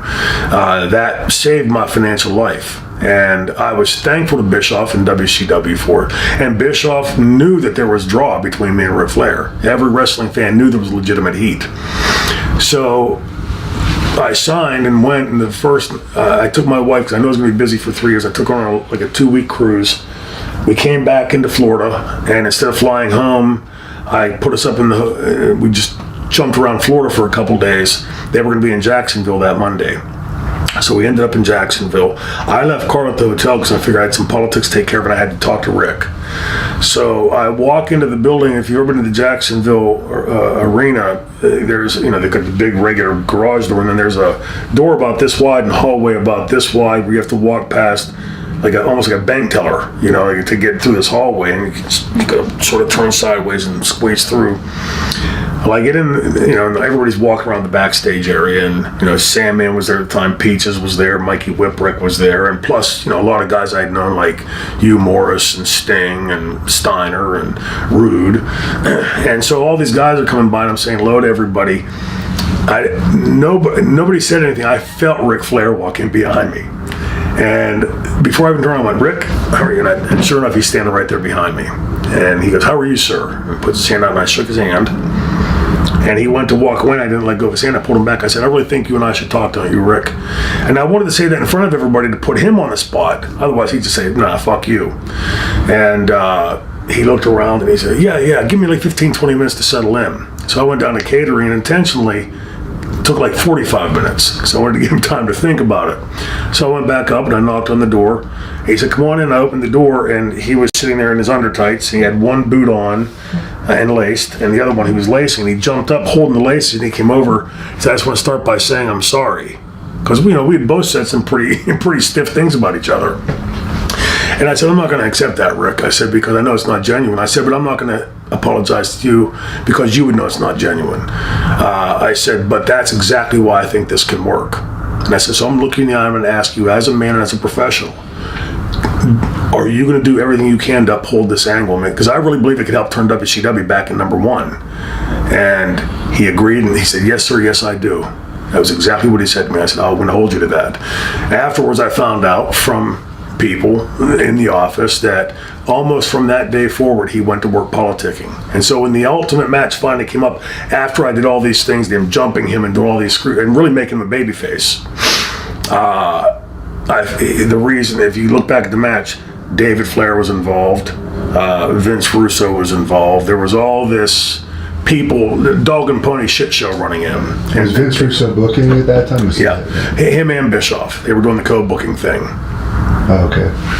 So ultimately, it was a disappointment for you from as good of it. It wasn't in Philadelphia either, was it? No, it was in Kansas City a few months after Owen Hart had fallen to his death. So just to quickly sum up your time in WCW, I guess it was a financial benefit, but it's not really the most satisfying professionally. No, the stuff, again, back to the politics, that how many times we've heard that in this interview. I remember watching, they'd have the board set up in the back with 2 or 3 hours worth of tapings, and Kevin Nash would walk in and he'd walk over and look at it, and he'd erase this match and this match and this match, and he'd write whatever matches he wanted in. And then Scott Hall would walk in and he'd erase this match and this match and this match, and he'd write in whatever he wanted. And then somebody else would erase whatever. If I'm booking a show, if you're booking a show, if God is booking a show and writes out a card and he comes in and erases what matches he doesn't like, and then he does and you do and she does and I do, all of a sudden that those cards no longer carry what whoever booked it intended. And I remember just watching that and thinking, like, why doesn't somebody tell them, sit the fuck down, put it back the way it was? And there was none of that. And then, the stuff that happened when they started the Millionaires versus the New Blood, that was the angle that I thought really had the ability to turn things back in WCW's favor. Because keep in mind, they had some really incredible people: Benoit, Malenko, Conan, Raven, Vampiro, Rey Mysterio, me. So bad with names anymore. Enough people there, enough talent on that New Blood that had the Millionaires Club done what they should have done and passed those. So that doesn't mean getting beaten every match. It doesn't mean Shane, you go out and beat Ric Flair, then you go out and you beat Hogan, you go out and you beat him, and you go out and beat him. No, you build those angles and do them properly. That really could have turned the course back to WCW, I believe. And yet instead, we saw all those same politics, like when Hogan refused a job for Jarrett, and the craziness ensued. The politics were always the problem in WCW from the time that Time Warner took over. Were you still under contract when they went out of business? I was. I got caught, I think it was for 28 more months, I believe 24 or 28 months left. What I couldn't understand when that happened was that for the first time in wrestling history in America, was that Vince McMahon now had the opportunity to have a legitimate World Series or Super Bowl of wrestling. And that was the rumor we were hearing at the time. At Owen Hart's funeral at the wake, what we'd been hearing was that they were going to angle light characters. So Ultimate Warrior would be against Sting. Shane Douglas would be against The Rock, both Mike guys. This one would be against this one. This one would be against that one. And I think they really could have built something out of that. For years, there were always those, in the magazines, what if Bob Backlund wrestled Ric Flair? What if Bruno Sammartino wrestled Harley Race? What if? For the first and only time in wrestling history, Vince McMahon had the ability to live out the what if and chose not to. And I won't go into your TNA run because we're running out of time, but overall, are you happy that Dixie Carter's out of power there? Because I understand you didn't have a good experience. What a missed opportunity. To start a wrestling company, today especially, it takes a fuckload of money, and it takes a fuckload of talent, and it takes a great network, and it takes a lot of luck. She had the money. She had as much money, if not more, to compete with Vince than Vince had, with Panda Energy being behind her. Talent. You go through that dressing room, the people they had in that dressing room over the course of time. More star power at one point than WWE had. By far. Then you look at the people they had there behind the scenes. A litany of people, knowing what's up and what's down, knowing how to move this company forward. At no time did she ever take any of it that I was ever aware of. She used to come to me, I was the head of talent relations. She used to come to me every week and say, Vince Russo wants to do this in this match. What do you think? And I'd look at it and think, well, I know where the storyline's been. And I'd say, well, if you do that, then you're going to have to turn this guy heel because, and I'd explain it. And then if you don't do that, then 2 weeks down the road, you're going to have to do that. And I would explain the psychology and everything to her. Not one time in 5 years did she ever take my advice. 2 weeks later, or 2.5 weeks later, we'd come back to do that taping. She would say, you're right. The fans are shitting all over it. To her, that was the 23 people that was on the internet talking about TNA on a blog somewhere. 23, the fans are all shitting on it. Then you'd give that advice to her, and she wouldn't take that advice. The first night, I guess this sums it all up as to why TNA never ever worked. The first night I met Dixie Carter, she was introduced to us. I walked down to the green room after the production meeting, and she followed me into the green room, knocked on the door, and I brought her in, and she said, my father, and she started reciting my resume to me like I didn't know it.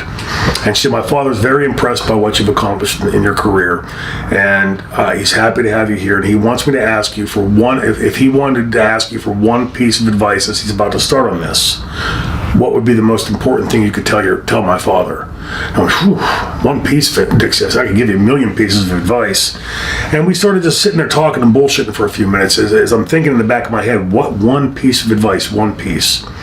And it finally popped in my head. I thought, if I could only give one piece of advice to your father, the most important piece of advice I could give him would be to in no way, shape, or form try to challenge Vince McMahon right now. Don't try to be the WWF 2, WWF Junior, WWF Light. Be TNA. be the original TNA. And I said, like, and then where I made my mistake was I continued on. I said, like ECW, we went for the 18 to 49 male demographic, while Vince went for the tweeners, and we owned them. And I said there were less of them, but their money was as green as anybody's. No sooner did I finish that sentence, and here was Dixie Carter's response. Why would we want to copy ECW after all they failed? And no sooner did she finish that sentence, the show had already started, the monitor's behind me. Dixie's standing over here in the doorway, the monitor's behind me. Whatever happened in the arena, the crowd starts chanting, ECW, ECW. So I didn't even answer, I just stepped back.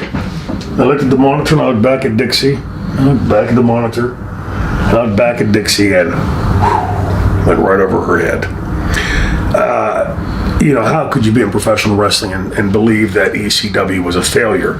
Financial, yeah, and for a million reasons. But you don't hear fans chanting WWF or NWA today, and you never will. You still hear them chanting ECW almost 20 years after its demise. That sums it up to me about as much to show you it's hard to be more clueless than that. And Dixie Carter was that. And just to finish up, I think we may have to do a part 2 with you at some point, because we only scratched the surface.